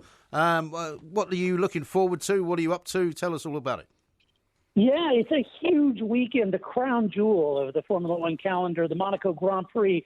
It is all to play for. Sebastian Vettel set the fastest lap ever around the Principality with a 1 minute, 12 second change. And that comes on Thursday's free practice too. Mercedes wickedly off the pace, over 1 second behind Vettel. They have a lot of work to do on Friday to cure that car. So be looking for a real tussle in Monaco, because Red Bull also in free practice was just 0.4 off of Vettel's pace. It could be a three-way battle for the victory at Monaco. But also, equally important, is the Indianapolis 500, the greatest spectacle in motorsport, they call it. And I'm actually here at the induction ceremony at the Hall of Fame, where they've just inducted Dario Franchitti and Bruce McLaren. It's been a great event this evening. Indeed, it has. The Monaco Grand Prix, Todd, has got to be the race of all the races on the racing calendar where actually the winner is pretty much sorted out before the race even starts. And you know what I'm talking about, the nature of the track, the inability to overtake. It's a spectacular event, but it's not a spectacular motor race, is it? Yeah, that's the challenge. That's the criticism for sure. You know, as these cars have progressed in technology and the way that as fast as they go, the way they corner, you know, if you were going to pick a place for a race today with these cars, Monaco may not be at the top of your list as a street circuit. Yeah. However, you're absolutely right, Mike. You know, pole position is absolutely essential in Monaco, and a lot of times, if you're not on pole or in the top 2 or 3, it's going to be very difficult to win that race. Yeah, and Jenson Button's back for the race, of course, because of Fernando Alonso's absence. He's saying that it's very different from last year in terms of how late you can brake. What does he mean by that? Yeah, so JB back driving for Fernando Alonso and McLaren. It's great to see him back, but keep in mind, he hasn't raced these new cars with the wider tires, the increased aero. He said it's great to be able to go full tilt, and the speed is terrific. But the braking, he says the braking zones are much shorter, the grip is much greater, and it's taking him a little bit to get used to it. He said first couple of corners, he almost put it in the wall. The braking was so much different. You'd brake so much later this year than what he's used to. But he said he's picking it up. And he's learning quickly, and we know that Jenson Button can adapt to a car very quickly. He's great in, intermediate or changing conditions. So he knows how to hustle a car. I think he'll be on top of it come Sunday. Tell me, Todd, how different are the skills needed for these two races? Because as a Brit, the only guy I can remember who conquered both in the sort of relatively the same season was Nigel Mansell, I think, wasn't it? He was Formula One world champion. He went over there and he blew the socks off the American circuits as well. Yeah, that's exactly right. The radically different driving technique. Certainly in IndyCar, we're talking about an oval. At the Indianapolis 500, it's 4 corners joined by a few straights. So it's different. However, it must be said that the world looks different at 230 miles an hour full tilt with 3 cars wide going into turns. It is a different world, a different kind of racing. And I've got to tell you guys, Fernando Alonso will start row 2. He put in a terrific qualifying performance and looks like he's been racing IndyCar for his whole life. Really? Yeah, I noticed as well that Mercedes had a bit of a sort of glitch, I guess, yesterday in their practicing. Lewis Hamilton and Toto Wolff admitting that they got it wrong. What did they get wrong exactly? Yeah, this is the tough thing. Toto said that, they were trying different nose, front wings, trying to solve the problem. They looked good in the first practice session, gentlemen, but they fell apart in the second practice session. Lewis Hamilton said the car was sliding around a lot. They couldn't get the tires to work correctly. That must mean that the operating temperature window wasn't achieved in those tires. They were changing wings, setups, aero. This is typically the kind of things that you would see on the first practice session, not the second. So they've got a lot of work to do, but it really all comes down to the setup of that car and the balance of that car. Right, okay. Yeah. And so as far as Ferrari's situation, I mean, they've not won at Monaco since 2001. Since Michael Schumacher. With Michael Schumacher in the car, which is quite a long way ago, isn't it? Are they a bit more hopeful this year?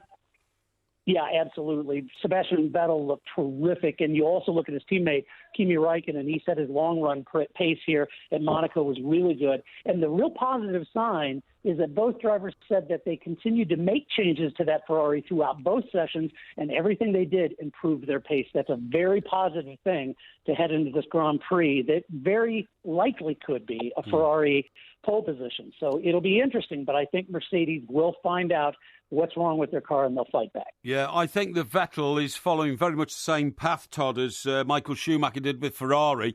You know, Michael Schumacher went to Ferrari when the team had been desperately seeking some sort of initiative for years. And what a lot of people don't recognise, and you'll know this better than I do, Todd, is that when a driver is racing in a car, he's not just racing the car, he's reporting back to all his technicians, engineers, the guys who build the car, and telling them what little bits and pieces have got to be improved on every lap. That's how you build a great car, isn't it? Through the driver.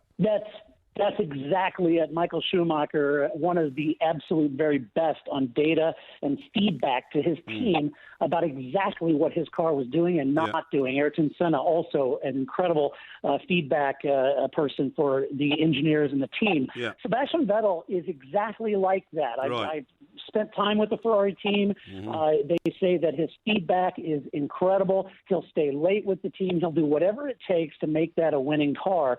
And you just don't see that kind of commitment. But you are absolutely spot on, Mike. He is following his mentor, Michael Schumacher. Yeah, exactly. Interesting stuff. Now, looking at what's been going on where you are at the Indy 500, I'm told that because Fernando Alonso's going in for it this season, they haven't been in the race as a team for something like 38 years. Is that right? But they're thinking of coming back permanently. Yeah, they are. They're toying with that idea that they could actually have a full program at Indy. And it's really good for the sport. I got to tell you, being here, the buzz and the PR and the branding that Alonso has brought to this race has been epic. It's been wonderful for IndyCar, and it's really good for Formula One. But I would argue, guys, that it's just in general good for motorsport, period. You know, the whole world is talking about Fernando Alonso. There are millions of Formula One fans that now know who Scott Dixon is, who will start from pole here. So it's been great as far as a cross-pollinating brand and marketing exposure for both series. Sure. And I mean, I guess this is partly due as well to the new owners of Formula One, right? Because they've got the American connection. They can, I mean, I don't know what influence they've got on the Indy 500, but you know, these are marketing guys, aren't they? They really are, and it is a testament to that. And I really do have to give a round of applause to Zach Brown. He is an American. He's at McLaren now. He's very embedded in IndyCar, and he was really the ace in making all of this happen. Okay.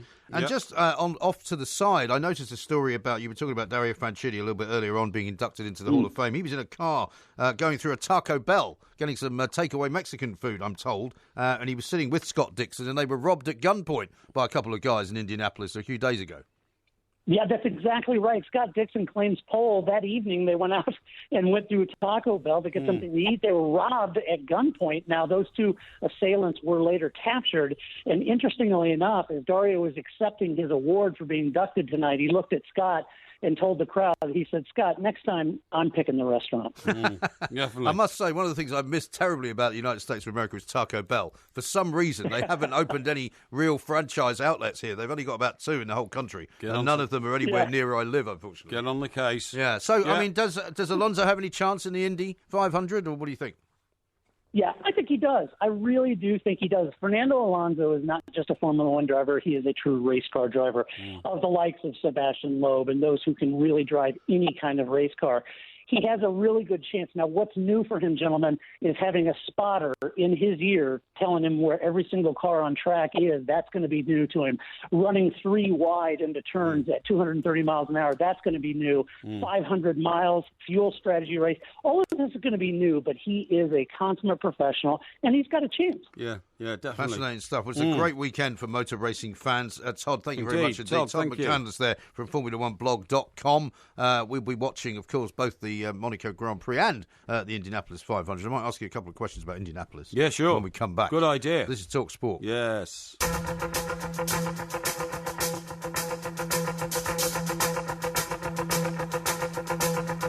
Just like the white-winged dove sings a song, sounds like she's singing. Ooh, ooh.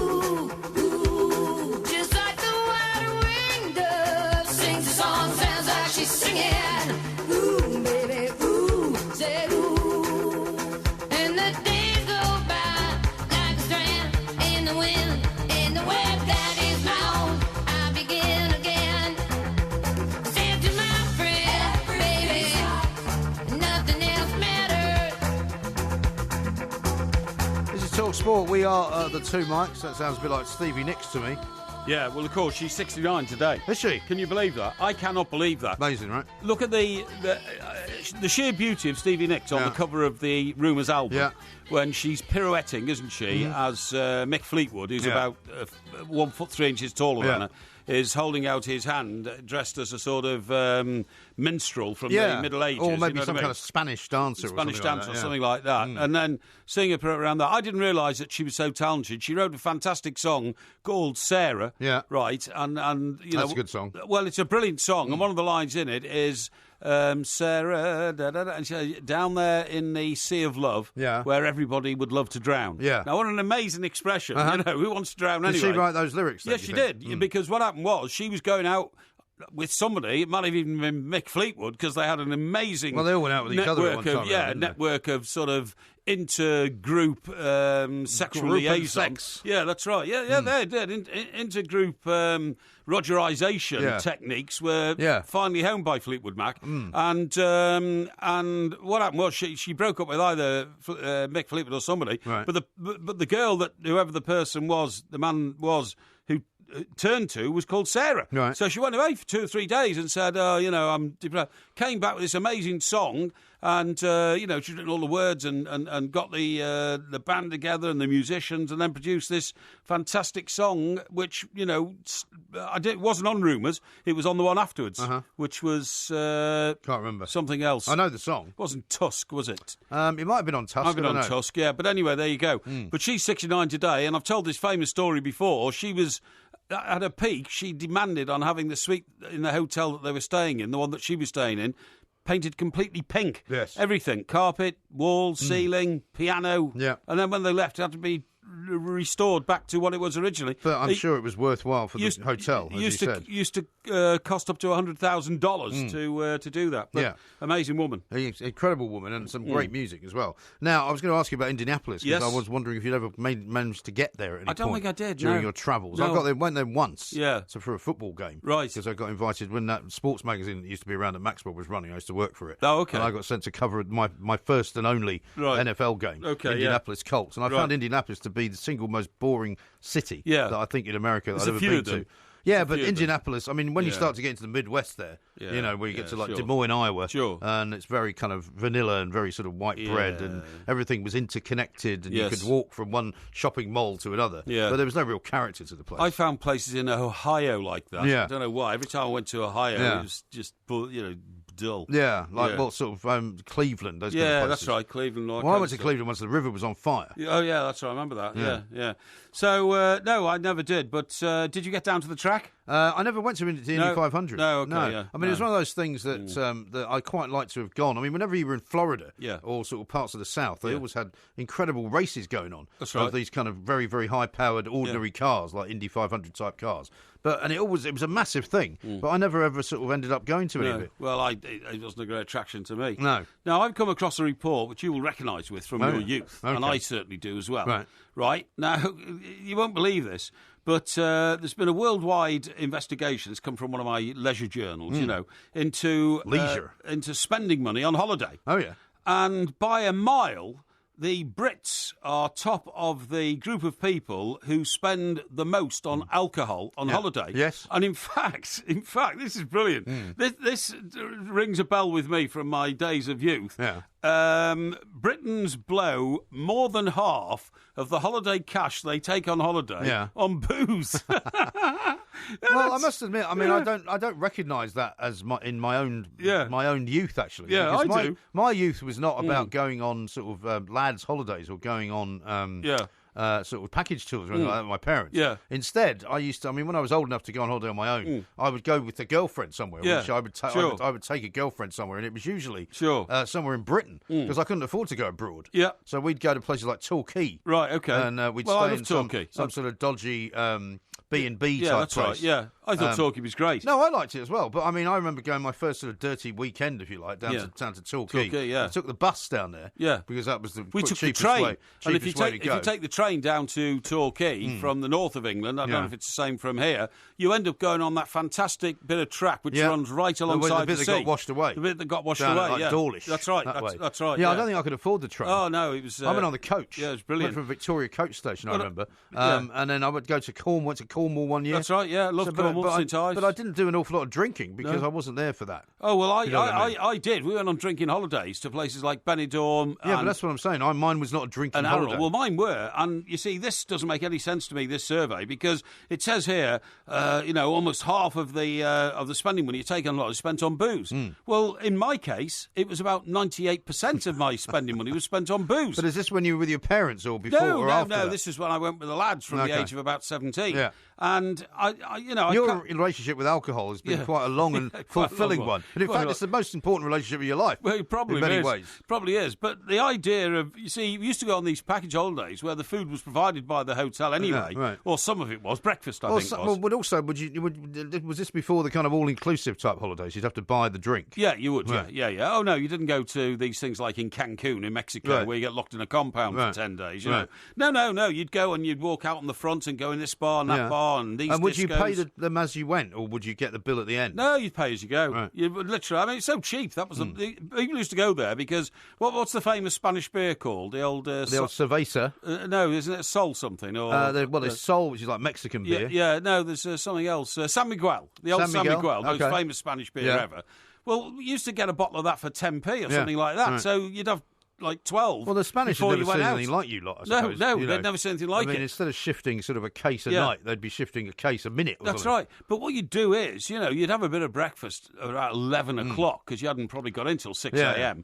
And then you'd get out on the lash again. Right. And you'd drink then till about 6 or 7 o'clock in the evening. Then somebody would say... Were you on the beach, maybe, on a beach bar I couldn't stand the beach. I know we're on the beach. But where would you drink, though? Just in the bars, hotel? In bars. Well, in bars in the town? Yeah, bars in the town. Bars on the beach, but in the shade, so to speak, because then you could ogle Do you know when you went all the to, women walking around in bikinis. When you came to Mallorca a couple of years ago, was it last year before last or last year? It was last year, wasn't it? Yes, that's right. And where you ended up staying, and we sort of met up the next day. That's right. It's like that, isn't it? Where you could walk around and there's lots of little restaurants and bars. Exactly. Exactly. Yeah, just like that and all that. Except Benidorm's so much more active. Palma, wasn't it? Was that Palma around there? Well, I stayed in Palma and you were about 10 miles out. No, I know, but I'm saying where you were, Yeah. But the point is, you only eat something like a hamburger about 7 o'clock at night, and that was it. So you didn't spend any money on food at all. Right. And that would have been pretty cheap as well. Yeah, you took enough clothes for like 14 days, so you didn't need to buy any more, anything like that. You sort of got them washed in a hotel or something, Yeah. And you'd be wearing swimming trunks a lot of the time as well, wouldn't you? Well, no, I didn't like a lot of swimming. Didn't like all that getting wet and all that kind of stuff, So I would... so you'd be away for, what, a week, 2 weeks? Oh, usually go for 2 weeks. 2 weeks. Usually 14 days. Solid drinking. Solid drinking.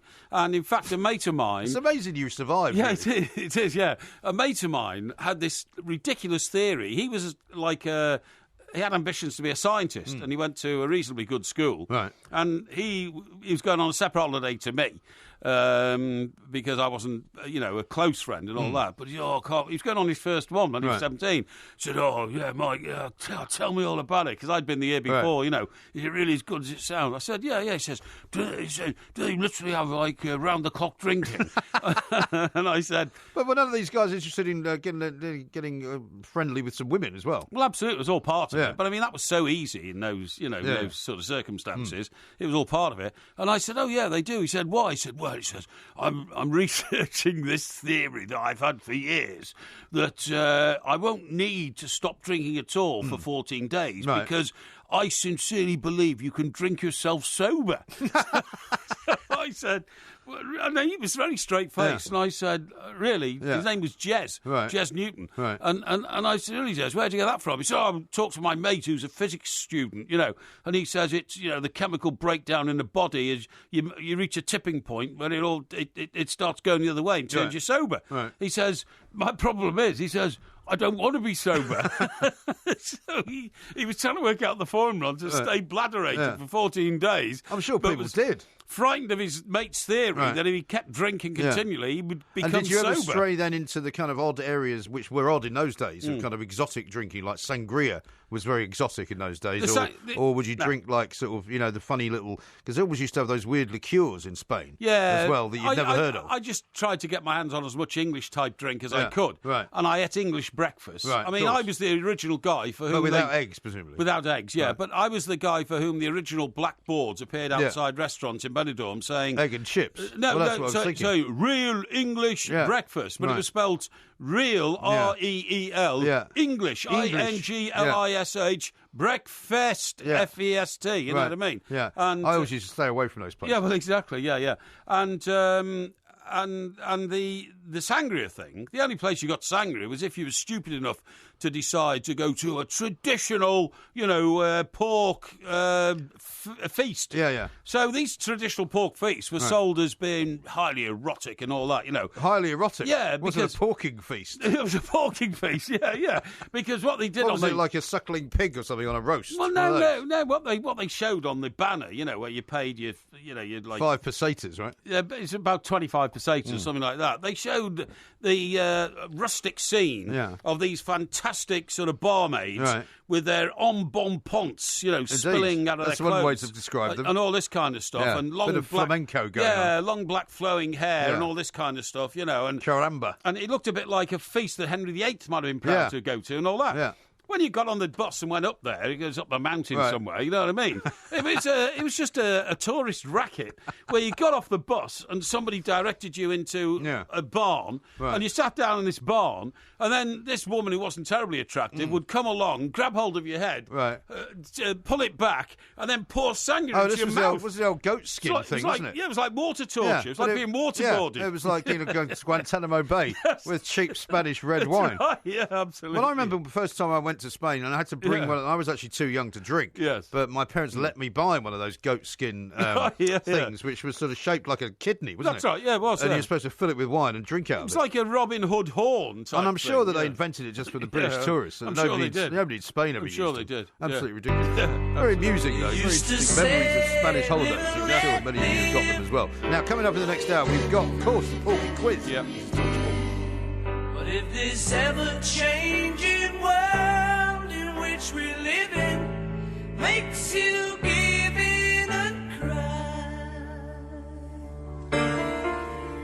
say live and let die. Live and let die. Live and let die. Live and let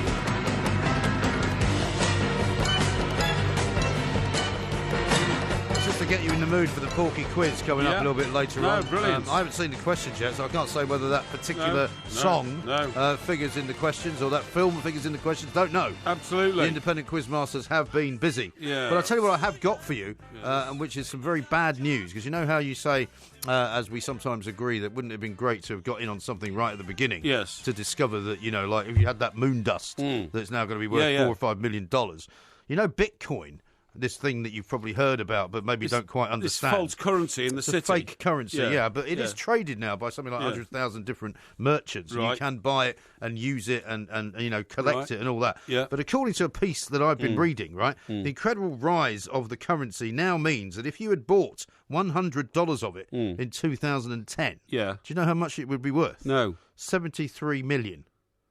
What, $100 of Bitcoin? If you had bought $100 worth of Bitcoin 7 years ago, it has now gone so sky high on the exchange rates that it's worth $73 million. And did a lot of people do that? I don't think they did. On 22nd of May 2010, the price it had against the dollar was 0.003 cents, right? The price yesterday, 2,409 against the dollar. Well, if you multiply that by 100, that's not 73 million. Well, that's what the figures are that I'm looking at here. Yeah, okay. So it's obviously been a huge increase. It's hit a record of $2,409 right? Yeah. On what it was in 2010, which was actually 0.003. And you don't actually get a coin, do you? This is all. Well, no, it's all fictional. digital. Yeah, digital. It's all digital. Amazing. I still, Isn't that incredible? Still don't properly understand it. I don't Sounds really, like a bit of a racket to me. I don't really understand it either, but it is a financial mechanism now which exists, and which if you had invested in 7 years ago, you'd now have an absolute fortune. If I'd become a City trader, I've no idea whether I'd have been massively wealthy or a huge failure. I don't know. I think I'd have been great in that bear pit situation, where you're bidding by voice and shouting at people. Right. But whether I'm sure I've never had the speed in my brain to be able to react to electronic signals. Well, I mean, my sister's worked in that business all of her adult life, and I still don't understand it. I've had her try to explain it to me several times. Exactly. She's worked on the floor side of it, on the kind of client liaison side of it, on the banking side of it. And I mean, it just doesn't make any sense to me at all. I mean, the one thing I understand is because your sister deals in precious metals, I think, doesn't she? Well, she used to deal in that, but she's done for currency, she does foreign exchange, the whole thing. And in precious metals, you've got to tell somebody what you think the value of it is, whether it's going to go 1 cent up or 1 cent down. Well, it's even more complicated than that, because it's not about what value of it's going to be tomorrow. It's what the value of it's going to be next year. That's right. What the value of it's going to be 10 years from now. And you hedge it and all that kind of stuff, so I don't understand all that. No, it's very complicated. It's very complicated. But also what she's told, one thing I have learned is that when she started in the business back in the 80s, when the Big Bang happened and lots of people went into the business, before that it was just kind of stockbrokers and, the sons of the wealthy. That's right, But suddenly everybody was going into it. And in those days you could be a guy like yourself. Yeah, of course you could. And you could be very good at it, and you could just have a knack for it. Whereas now, it's all computer run now. Exactly. It's all computer programs. They were called barrow boys because a lot of them were barrow boys, because they understood, how to add up, a pound of oranges and a pound of apples and all that.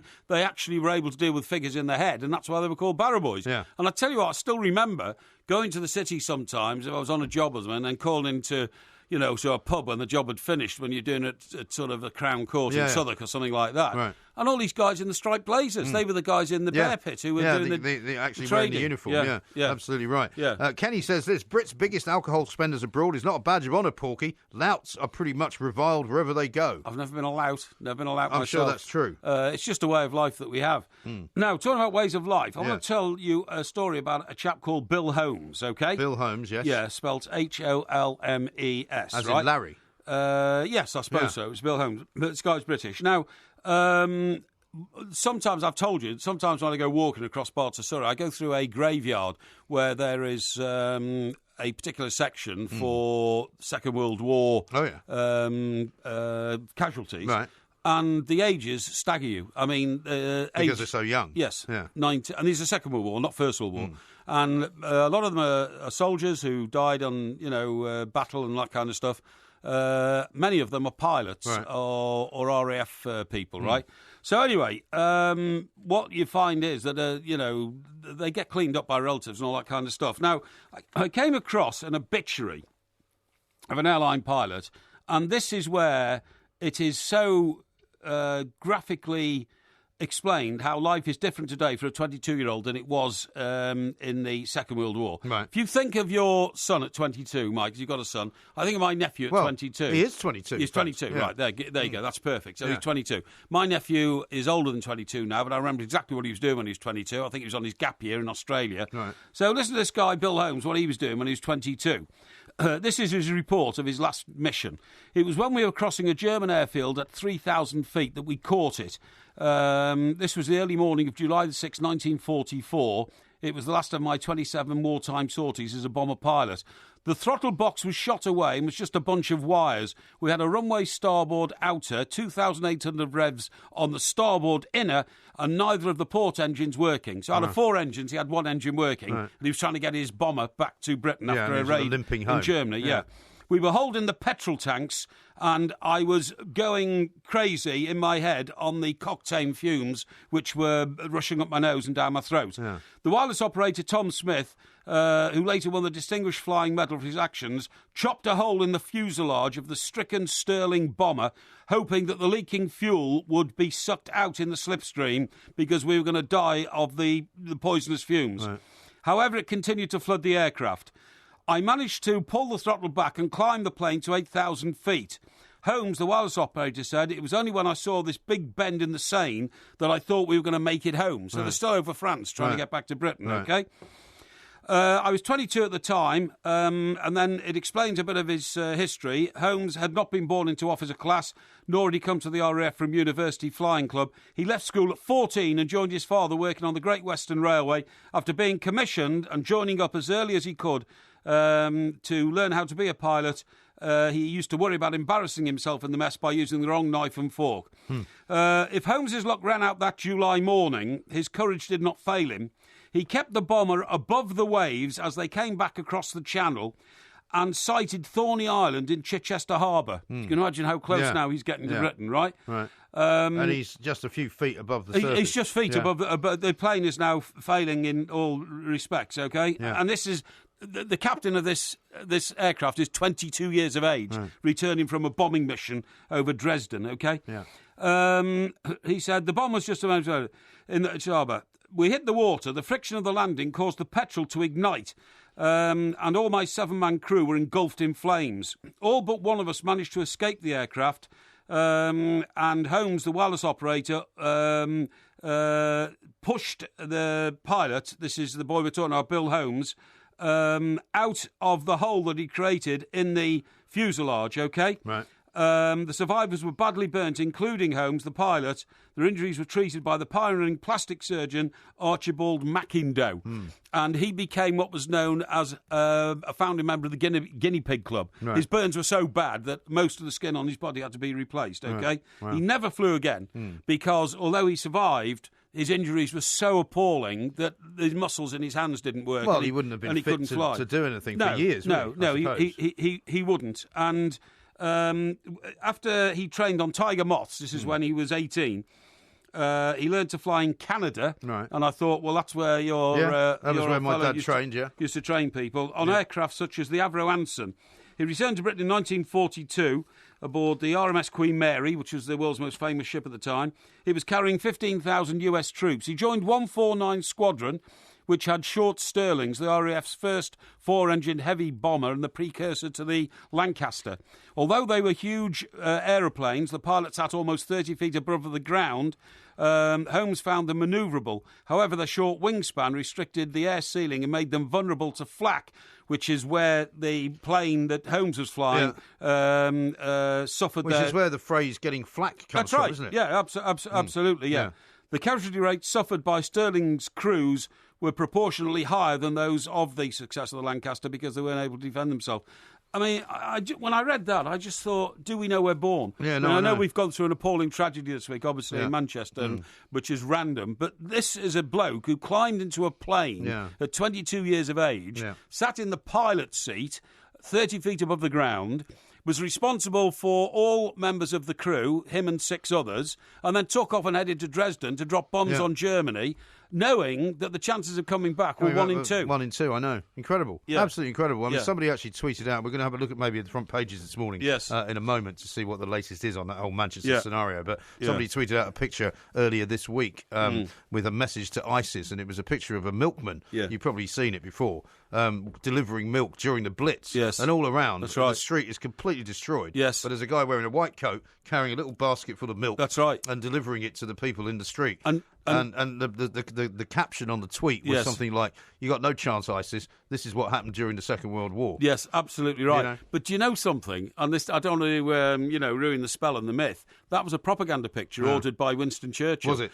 Honestly, I saw that picture for years and years and years, and then one time I was reading something about it, and it was Churchill's idea to, bring some hope, lift the nation and all that. Send a milkman in there, and they went and found a milkman and just got him to walk over the rubble. But it was a brilliantly strategic trick. It did the trick. Well, you have now ruined it though, so thanks for that. Yeah, sorry about that. Cheers. This is Talk Sport. Yeah.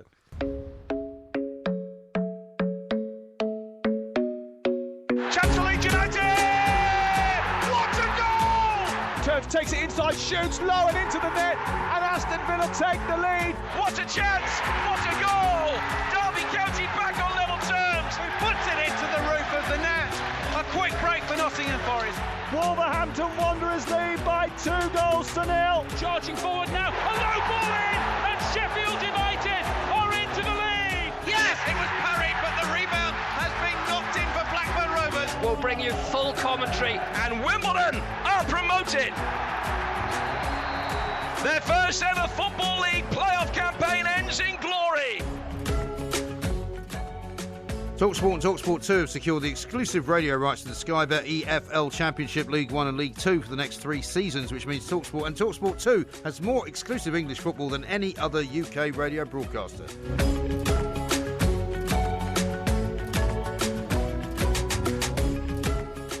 This is TalkSport. We are the two mics, and there will be a Porky quiz coming up very shortly, of course, on the subject of Sir Roger Moore. There may be some James Bond questions in there, I suppose. I'll find the question shortly. We are also going to be broadcasting it live on Facebook. So if you haven't seen us for a while and you want to see us, should you be so everybody wants to masochistic see me. as to want to watch us as well as actually listening to us, by all means, log in with Facebook. We'll put a line on Twitter as well. Absolutely. In order for you to do that. Now, let's just have a quick look at some of the front pages, because we have all week been dealing with what you described earlier. It's a terrible story from Monday night when a bomb went off outside of Manchester Arena, which killed 19 people and has still got an awful lot of badly injured people in hospital. But a couple of other stories to mention as well, because I don't know whether you've seen that piece of footage of Donald Trump over in Brussels, because he was at a NATO meeting, shoving aside, it turns out to be the Prime Minister of Montenegro, in order to get to the front of the queue. That's right. And sort of put himself amongst the people at the very forefront of this meeting. Well, to be honest, when I saw that, I thought that's the organisers' fault, because the President of the United States of America should be at the front of the queue.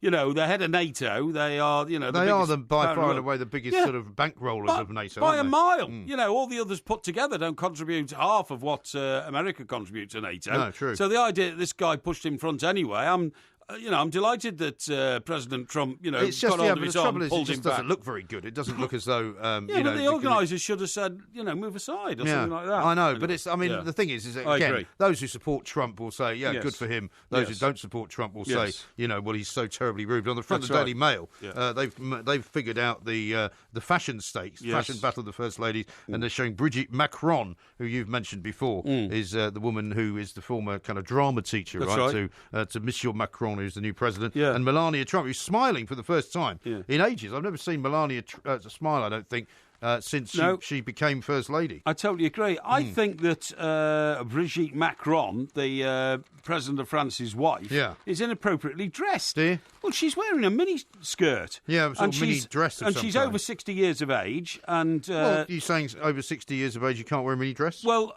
no, before I get accused of being sexist, I think if a man of over 60 was wearing a sharp suit with drainpipe trousers and, something that was inappropriate to his age, I'd mention that as well. I do think it's inappropriate to both the wife of the President of the Fifth Republic and a woman aged over 60. I do think it's inappropriate. Yeah, I mean, I don't know what the scenario was, but certainly Melania Trump looks much better dressed. Yeah, she does. She's got a skirt on down to below her knees. For matters of state. It's not about the length of the skirt. Looks very elegant. It just looks a bit more elegant. Yeah, it does, I totally agree. Yeah. Anyway, I didn't expect us to be doing a fashion send-off. No. But the other big picture that I think is interesting is the one on the front of the Daily Telegraph, which is armed British Transport Police on a Virgin train from London to Birmingham. It's an amazing picture. Walking down the middle of the aisle. Now, somebody tweeted at me earlier this picture earlier on tonight, saying, Porky, if you're going to sneak into first class, you better watch out now, because there's armed police all over the train. No, you're absolutely right. If I saw an armed policeman walking towards me on a Virgin train, I would wonder whether I'd been drinking too much of the wine from the buffet car. No. Because that is a terrifying sight. It is. Initially, and then after that it becomes a comforting sight. I think it is very comforting. But interestingly enough as well, I mean, there's a lot of stories around the Manchester bombing. There's many pictures have come out. Of course, we mentioned earlier that it looks like one of the reasons, certainly maybe the reason that Sam Allardyce resigned from Crystal Palace was because one of his best friend's ex-wives was one of those killed in Manchester. And there's lots of stories about how we now believe that the bomber planned his attack for a year, and it may be that he actually put the bomb together himself. They've now found all sorts of other people to arrest. But what's interesting is something that you picked up on yesterday, and obviously it looks as though basically the election campaign will pick up again in the next 24 hours. Yes. Jeremy Corbyn is going to make a speech today, and he's going to be talking about, because he's been hinting at this for a while, this is what you said, that previous UK wars are to blame for the problems that we now have, that we are reaping the results of, for example, in Libya, in Iraq, and all that sort of stuff. And so, interestingly enough, what you said the other night, is now being said by the leader of the Labour Party. Well, there's not much that Jeremy Corbyn and I agree on, but I have been banging that drum for a long time. Yeah. I just can't believe how Tony Blair, who was a brilliant student at Cambridge, and David Cameron, a brilliant student, first-class degree at Oxford, are they so stupid as not to realise that if they'd have spent just 10 minutes researching the history of the Middle East, it's largely based on tribal rivalry and factions, and it's only held together by the false borders imposed by the former colonial powers, right? Yeah. And then handed over to strong dictators to keep the tribes apart. This is the trouble, isn't it? I mean, I read a very interesting piece yesterday, which actually was a WikiLeaks piece of information or something like that, in which they were talking about during a period when Gaddafi was still in power, the rebels who were fighting against him were very much being bankrolled by the Secret Service in this country and very possibly by the CIA. Yeah. And in fact, some of these guys, including the likes of the man who blew up Manchester, were allowed backwards and forwards into Libya with no questions asked. That's right. And people have often said, why is it that, in fact, it was possible for these people to go to Libya and then come back here? Yeah. And the answer to that question is the security services knew they were doing it. That's right. And they were spies to all intents and purposes. To all intents and purposes. Yeah. So, to some extent, Corbyn has a point. So, it'll be interesting to see how this all pans out. It'd be interesting. But the reason it'll fail for Mr Corbyn is because those who committed the atrocious decisions which led to the smashing up of the Middle East, that's Blair and Cameron, are no longer in power, are no longer relevant. So you can't turn around to them and say it was your fault, although it was their fault, and they were leaders of the party Corbyn now. Well, one of them was. Tony Blair was leader of the party Corbyn now represents. The other was the leader of the party that Mrs May represents. So, indeed. And Mrs May's going the other way. She's saying on the front page of The Guardian that we now need to take the fight away from the battlefield and towards the internet because an awful lot of stuff which appears on Facebook, which is allowed on YouTube, for example, even how to make a bomb, what sorts of extremism is allowed on Facebook because it's supposedly all about free speech. She's saying that as the campaign restarts, it's now going to be very likely that companies such as Facebook, Google and Twitter need to start blocking users who post extremist content and people must report individuals to the authorities if there is evidence of imminent harm. The trouble is that hasn't happened up until now. No. I don't see any reason why Google and Facebook and Twitter should change their policy. Yeah, I mean, there's no one policy which you've got to say will solve the problem. It won't, but all these are relevant and certainly internet trafficking has got to be massively examined to see to how much of it. But the main problem is the sheer hatred of intent of people who want to blow up other people in this country, having been brought up here, and it's very, very hard to bear. It is. And the solution to it is impossible to talk about, really, because there isn't one. Well, there isn't one, no, and people are actively looking for one, but it is going to form part, I think, of the next couple of weeks of campaigning. Yeah. As the Queen, we saw the Queen. There's lots of pictures of the Queen in the hospital yesterday in Manchester, visiting some of the kids and some of the injured. I thought that was fantastic. I thought it was to see her remarkable at the side of a bed and dressed as she was in a blue, beautiful sort of blue overcoat and a pink hat and. The sense of awe on the faces of the little girls who she was talking to, and remarking to other people, the truly terrible thing about this is how very young all the victims are. Sure. But for the Queen to literally leave London and go up to Manchester, start walking around a hospital, is a fantastic response to what's gone on. We're all trying to say, we're all united together. The problem is there are a lot of families who are so terribly traumatised and shocked and grief-stricken, they can't even be part of this. Let's all bond together and tell the fanatics that you won't win. I don't know if you because saw... in the case of those families, they have one. I don't know if you saw that first aider interviewed yesterday who was describing what he saw. I think he was actually off duty, but he was right by the explosion when it first happened, and he was in absolute tears trying to describe what he'd seen. Put his head in his tried hands. to save the life of the 8-year-old girl who ended up dying. Safi, he was and a guy who's been trained for this kind of thing has obviously seen things that he would rather he'd never see. Yeah. And an awful lot of people who have not been trained have seen that. That's right. And that's going to be just terrible for them. The other one I think is interesting, and we'll talk more about this as we get closer to the election itself. The Tory lead is cut to 5 points, says the Times, as Corbyn closes in on May. And it's the YouGov poll that the Times have done themselves, which has the Labour Party at 38% against the Tories on 43%. The closest they've been since, I think, Labour, since she came to power in July. Yeah, definitely. Last year. And I'll tell you what, the Tories must be getting quite worried now. They must be, yeah. Because at the rate of the narrowing of the gap, that could well be turned over by this time next week. Well, it'd be very interesting. And they've got 2 weeks to go to the election. Very interesting, because it all started out as, oh my God, it's going to be a walkover, a disaster, right. No way can Corbyn win this election. However, people are now beginning to ask the question whether he can actually make it a lot closer than everybody thought. Yeah, absolutely right, yeah. We shall see. One other story from the front pages, and, this will amuse you and I, because it's from our professions. This report from America. Oh, about the Guardian guy? Yeah, a Republican politician who was asked a question by a Guardian reporter, who then claims that the politician picked him up and body slammed him onto the floor. And punched him. Yeah. His reporter Ben Jacobs was asking Greg Giannaforte, tech millionaire endorsed by Donald Trump, but also a Republican politician running for office. He was asking him about the healthcare plan. The candidate allegedly body slammed the reporter. He took me to the ground, Jacobs said. He described himself being vertical 1 minute, horizontal the next. Yeah. He took me to the ground. I think he wailed me. Which is an expression apparently for being hit. Yeah. He wailed on me once or twice. He got on me and I think he hit me. This is the strangest thing's ever happened to me in reporting on politics. So I'm afraid that the old Guardian reporter got it, but it's all part of the job, pal. Yeah, well, I mean, I think all part of the job up to a point, but we'll talk some more about that, because we were asked on Twitter, actually, by someone earlier, has that ever happened to us when we were on the campaign trail? It hasn't, but we might have a few tales for that. We might save them up, actually, for On the Record, which is our new podcast. You can get that from iTunes and all the usual Android places as well. Absolutely. Coming up next, though, it's the Porky Quiz.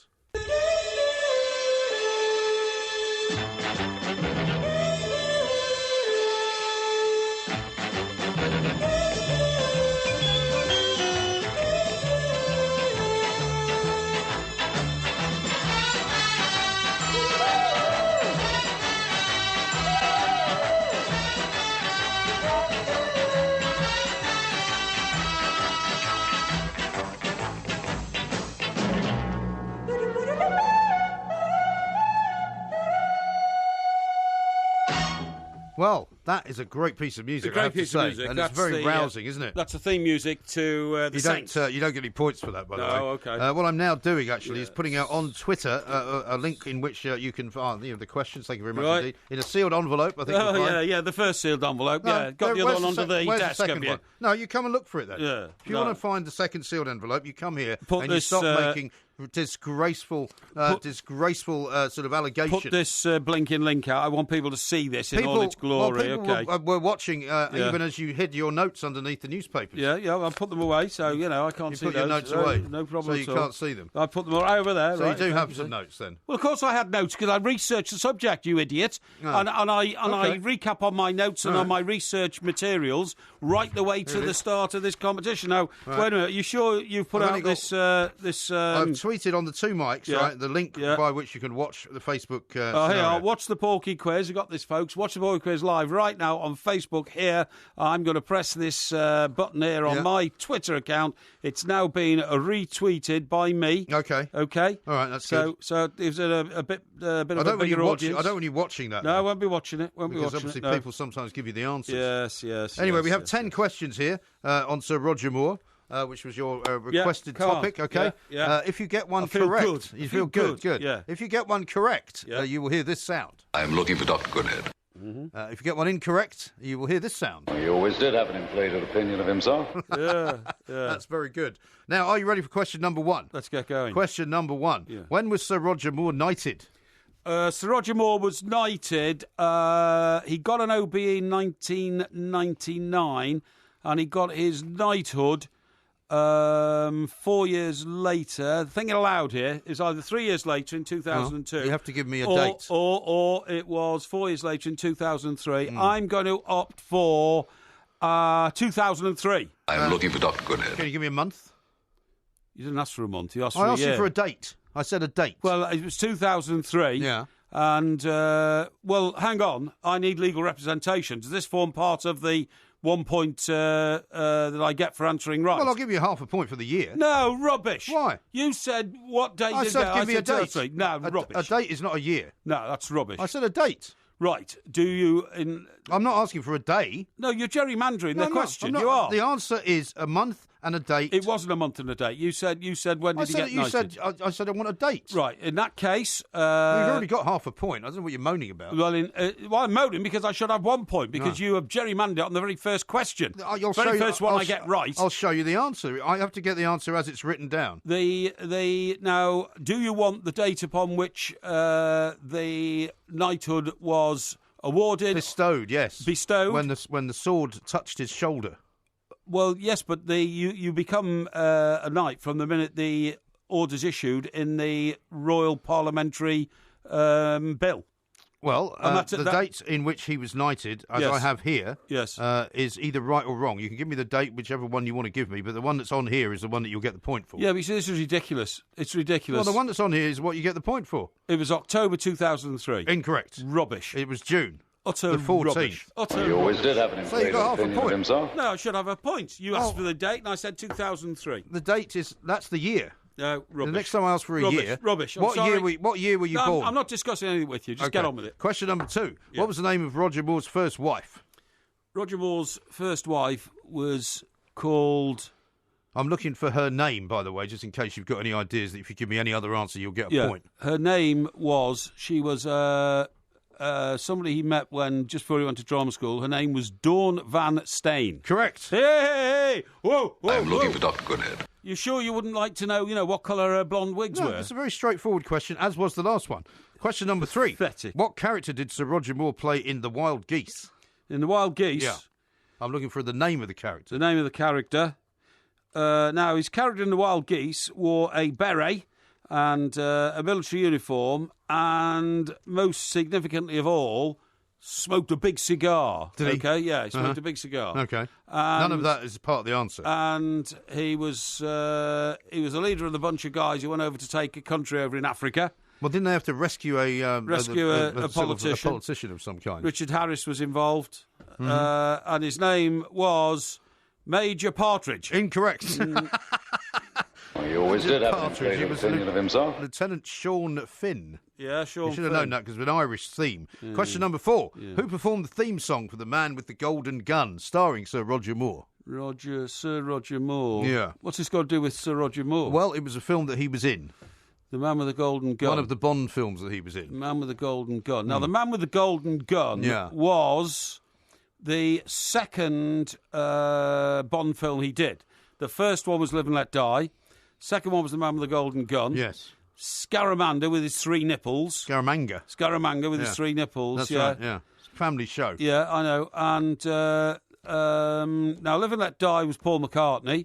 Second one, Man with the Golden Gun. Third one was Carly Simon. Nobody Does It Better, because that was The Spy Who Loved Me. Sure, that was the third one? That was the third one. Yeah. So the second one, The Man with the Golden Gun, now who sung the theme tune for that one, I reckon was sung by Sheena Easton. Incorrect. No! He always did have an inflated opinion of himself. Lulu, believe it or not. Lulu, yes. Question number 5. Who wrote The Saint, which provided Sir Roger Moore with his first proper TV starring role? The Saint books were written in 1946. The first one came out by an author who'd worked in intelligence during the war called Leslie Charteris. Correct. I'm looking for Dr. Goodhead. 2.5 out of 5. Yeah. Question number 6. How many children does Sir Roger Moore have? Sir Roger Moore had children, not with his first wife, not with his second wife, but with his third wife, and he had 3 children. His son, David, used to run a wine bar over in Chelsea. 3. 3 is correct. 3! I'm looking for Dr. Goodhead. Although he didn't have a son called David, I have to say. Right. He didn't have a son called Gerald, David. it was. Gerald. No, didn't have a son called Gerald either. Yeah. No. Yeah. Jeffrey? Jeffrey, that's him. Jeffrey, yeah. Yeah. But the question was, how many children? Yeah. The answer's 3. The answer was 3. Woo!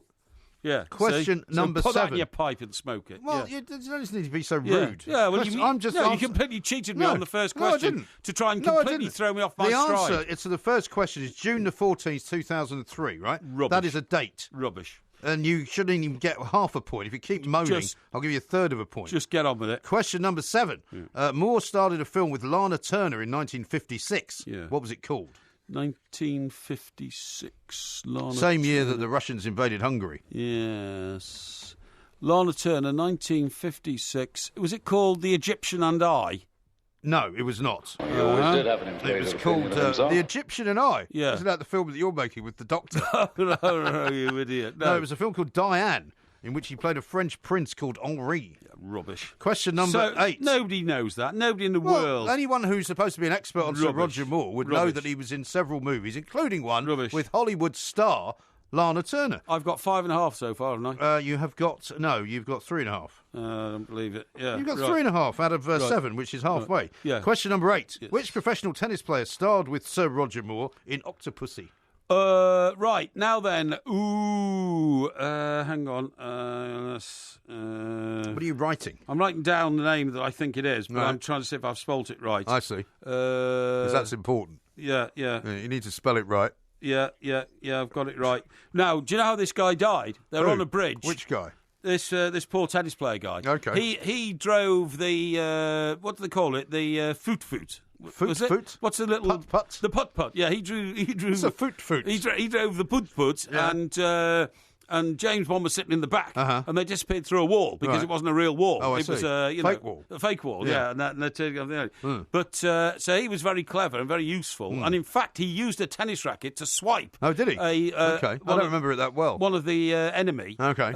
As a sop to the fact he was a tennis player. Okay. And he met he had a terrible end. A guy standing on top of the bridge in a turban had a wheel from a circular saw. Oh yeah. And he used it like a yo-yo, and he went whoosh. Oh, I remember and he that. went down, cut his throat, and killed him. And his name was Vitus Gerulaitis. Incorrect. No, it's not. He always did it's have not. an inflated opinion of himself. Vitus Gerulaitis. No, hang on.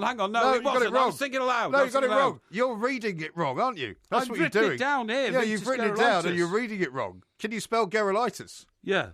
But can you spell Gerulaitis? No, hang on. I was only thinking aloud you're there. Right, you're out. It wasn't Vitus Gerulaitis. It was... You've lost it already. It begins with V. Yeah, I know. That's why you're reading it from somewhere and you've just misread it, no, haven't you? I haven't. So what was it? It was Vijay Amritraj. It was Indian. VJ. I said VJ. Well, VG. Gerulaitis. Vitus Gerulaitis was not Indian, was he? No. Question number 9. Yeah. In 2009, Sir Roger Moore appeared in a television advert. Yeah. What was it for? A television advert? In when? 2009. 2009? Yeah. I believe that advert... You don't remember anything from then, do you? I do. I believe, I'm thinking aloud here, Yeah. You see, he got his knighthood for his work with UNICEF, the charity. I don't believe he ever did a commercial advert for anything commercial, if you see what I mean. So I'm going to, thinking aloud here, I'm going to say the obvious conclusion is UNICEF. Incorrect. No. He always did have an inflated opinion. It's an advert for the post office, actually. Post office? Everybody knows that. Question number 10. Final question. You currently have 3.5, which is half a point more than I thought you'd get. Can you make it 4.5? In what year was A View to a Kill released? Seeing you with a view to a kill. No, I know the group who did that. It was Take That. It was... Take That. No, it wasn't. Duran. Incorrect. Duran. View to a Kill, Duran. It was the last Bond movie. Yeah. And in that case... No, it wasn't. It was the last Roger Moore Bond movie. I see. In which case, it must have been... first one was 72. In what year? You notice the question is in what year, not what date. So I'm not looking for the date of the release. It was, he had a 12-year career as Bond, first one 72. Thinking loud. I'm thinking 84. Why am I thinking 84? Because in 84, Everton won the FA Cup. And I think I remember going to see it in the same year. I'm going 1984. Incorrect. No! Opinion of himself. It was 1985. It wasn't. Yeah, it was. It wasn't. 1985. It wasn't. Yeah, I'm afraid it was. So you've got a grand total of It was 1984. 3.5 out of 10, which is half a point more than I thought you'd get. So well done. You're an expert on Sir Roger Moore. I think you've done quite well. You check your notes if you like. It was 1984. It was 1985. That was the Porky quiz. You can, of course, go back to Facebook if you missed it and watch it, and you can see whether there's any gerrymandering going on. This is the same list that I started with. It hasn't been changed. You can have a look at it. I'm quite happy if you wish to. Gerrymandered the first... no, I did not. Answer, and you knew that would put them off my thinking pattern. You knew. Well, you got the second one right. Yeah, of course I did, because I rallied myself, and then you stared. Well, so how did I affect you by getting the first one wrong then? Because you're just a jerk, a slob. You've seen the time. Unnecessary person. Thank you.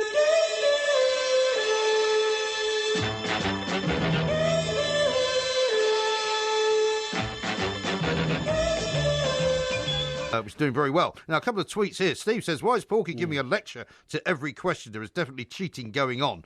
Mark says that looked like it was Porky's shorthand exam all over again. Clearly cheating. No, not me. And William, on the other hand, says, considering the questions, Porky, you put any mastermind winner to shame. An astounding performance. Thank you very much indeed. So Richard says, Porky deserves a point for Colonel Partridge. Yeah, well, That was great. Yeah, well, I couldn't quite remember that. But, I mean, it was obvious that the twist and turn to the questions were in direct proportional relation to the amount of knowledge that I was exposing as we went through the quiz of my knowledge of Sir Roger Moore. Yes. Without a shadow of a doubt. Well, I mean, I think you did okay, but not everybody agrees. I did brilliantly. Dazza says, View to a Kill, 1984, Porky can't even revise correctly as an expert for the Porky quiz. Don't be ridiculous. And Steve the Cabbie, I'm not quite sure what point he's making here. Sorry, MG, due to my forfeit, if Porky got more than 3 correct answers, I'm disallowing half points. It's 1 or nothing. Yeah. Well, he's either got 4 or 3 then. Yeah, well, what's that guy's name? Steve. Steve the Cabbie? Steve the Cabbie. Push you off, Steve. Okay. Here's one from Johnny who says, Porky, you can't give an answer, then when it comes back incorrect, say, no, I was thinking aloud. Yeah, well, I was thinking aloud. And a different other Steve says, I know who's saying that. Take that. Should be one of the great Porky quotes. What? Take that. What do you mean? Because you said, I know who sang that. It was Take That, but it was Duran Duran, in fact. Oh, it was Duran. Yeah, but I qualified it and corrected myself. And people notice when they're watching, this is on the Facebook feed, stop looking down, Porky. Because they know you're looking at something. I'm not looking at anything. I'm not looking at anything. Well, why they keep wondering why you're looking bad. And Chad says, MG could be a Bond baddie, gerrymander. Yeah, that's right. Yeah, you could be. Absolutely. It fits, doesn't it? Yeah. Anyway, I'm putting out a picture now of my extensive research notes for you all to have a look at so you can see how hard I worked. I don't know why you put those out, because all that does is encourage people to think you might have cheated. No, not at all. No, not at all. Yeah. Okay. Well, anyway, lots of people have signed up to watch the Roger Moore quiz, and if you do want to watch it again, you just go to Facebook and follow the link that we put on Twitter, or just look for our page, The Two Mics. Yeah, that's right. So there's lots going on. Yeah. Because there will be lots going on coming up over the weekend, hopefully. We'll be putting out the links to all sorts of things on the twomics.co.uk regarding our trip to New York in the fall. Well, I mean, look, this is getting very exciting now because, now I don't want to say too much here, but there are some commercial considerations which we hadn't really considered. People have come to us now and said how much they would like to know about the mission to New York and wanting to get involved. Right. So that's one aspect of it. The other aspect of it is that if you get in on the screening... Is it screening? Well, the streaming. The streaming. Yeah. Streaming. If you can't make it over there. If you can't make it over there, get in now because...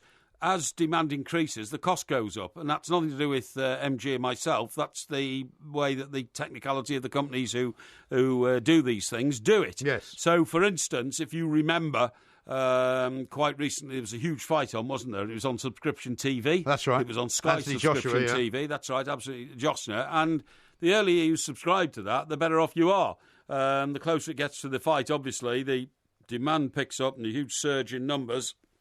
It's always better to get in on the ground floor. But because most people have smart tellies these days, do they? Yeah. Do most people? I would say a lot of people do. A lot of people do. I mean, I think if you bought a flat screen TV a few years ago, you'll probably now either have already upgraded to a smart TV or you will soon. My tellies, I just got in Gosport last week. Beautifully smart and all that. Replacing the old Are you getting down there to check all that out this week? Well, we'll see how it goes. You know, there's a lot of things to do. Because, I mean, that's a big draw. You might say that you might want to go down there and start playing around with the box sets and all that. Maybe.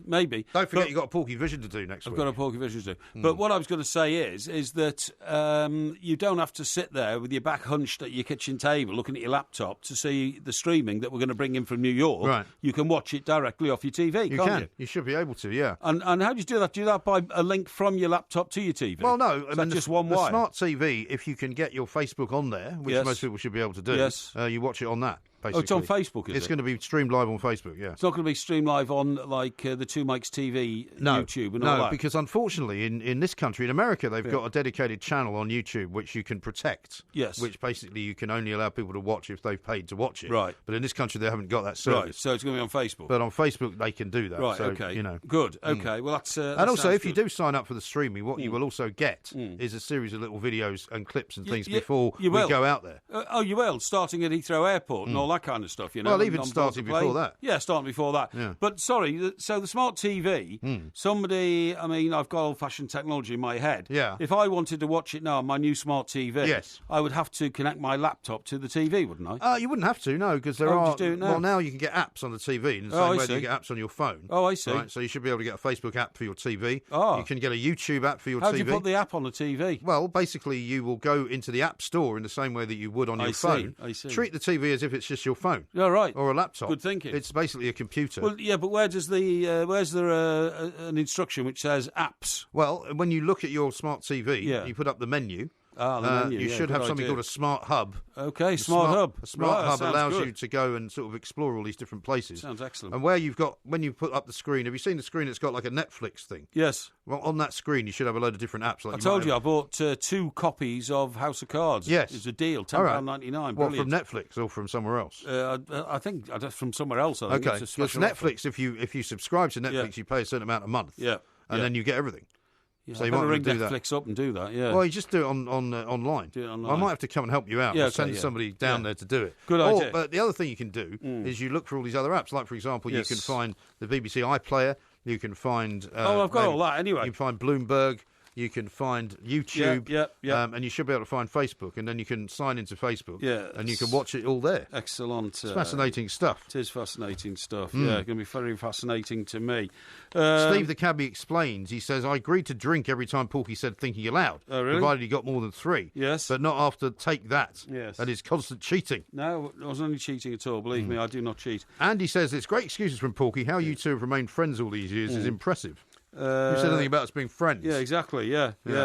Don't be fooled by the apparent warmth of the relationship. David says, I thought there would have been an Ivanhoe question. I remember an episode where there were electric pylons in the background. Yeah. Ivanhoe. I remember that. Ivanhoe was great. Do you know what? Ivanhoe terrified me because when I was a kid, and I must have been very small because he did this in the 50s, they captured him, right, and they put him in this cell, which was the torture cell. Was this Ivanhoe then? This was Ivanhoe. See, I don't remember that. Was that like a spy thing? No, Ivanhoe was it was like a Richard I thing. Oh, okay. Galloping around in, So it was actually the actual Ivanhoe then? It was the Ivanhoe, yeah. It was on big white horses galloping around as a what do you call him? A jouster. A knight, that's right, yeah. But they put him in the torture cell, and I had nightmares about it. Blimey. And do you know what was in the torture cell? What was in there? Well, the torture cell was only the height of half a room, right? And they put you in there. So it was a small, so you had to be crunched down? You had to bend down, but the problem was all over the floor were spikes. Right. So do you see the problem? Yeah. So you're pressed against these spikes? No, because the spikes are only about 6 or 7 inches tall. Right. So you have to step between the spikes. Right. But you are crouch. But you are permanently bent double. Right. Because it's only about 4 feet high. You see what I mean? God. So...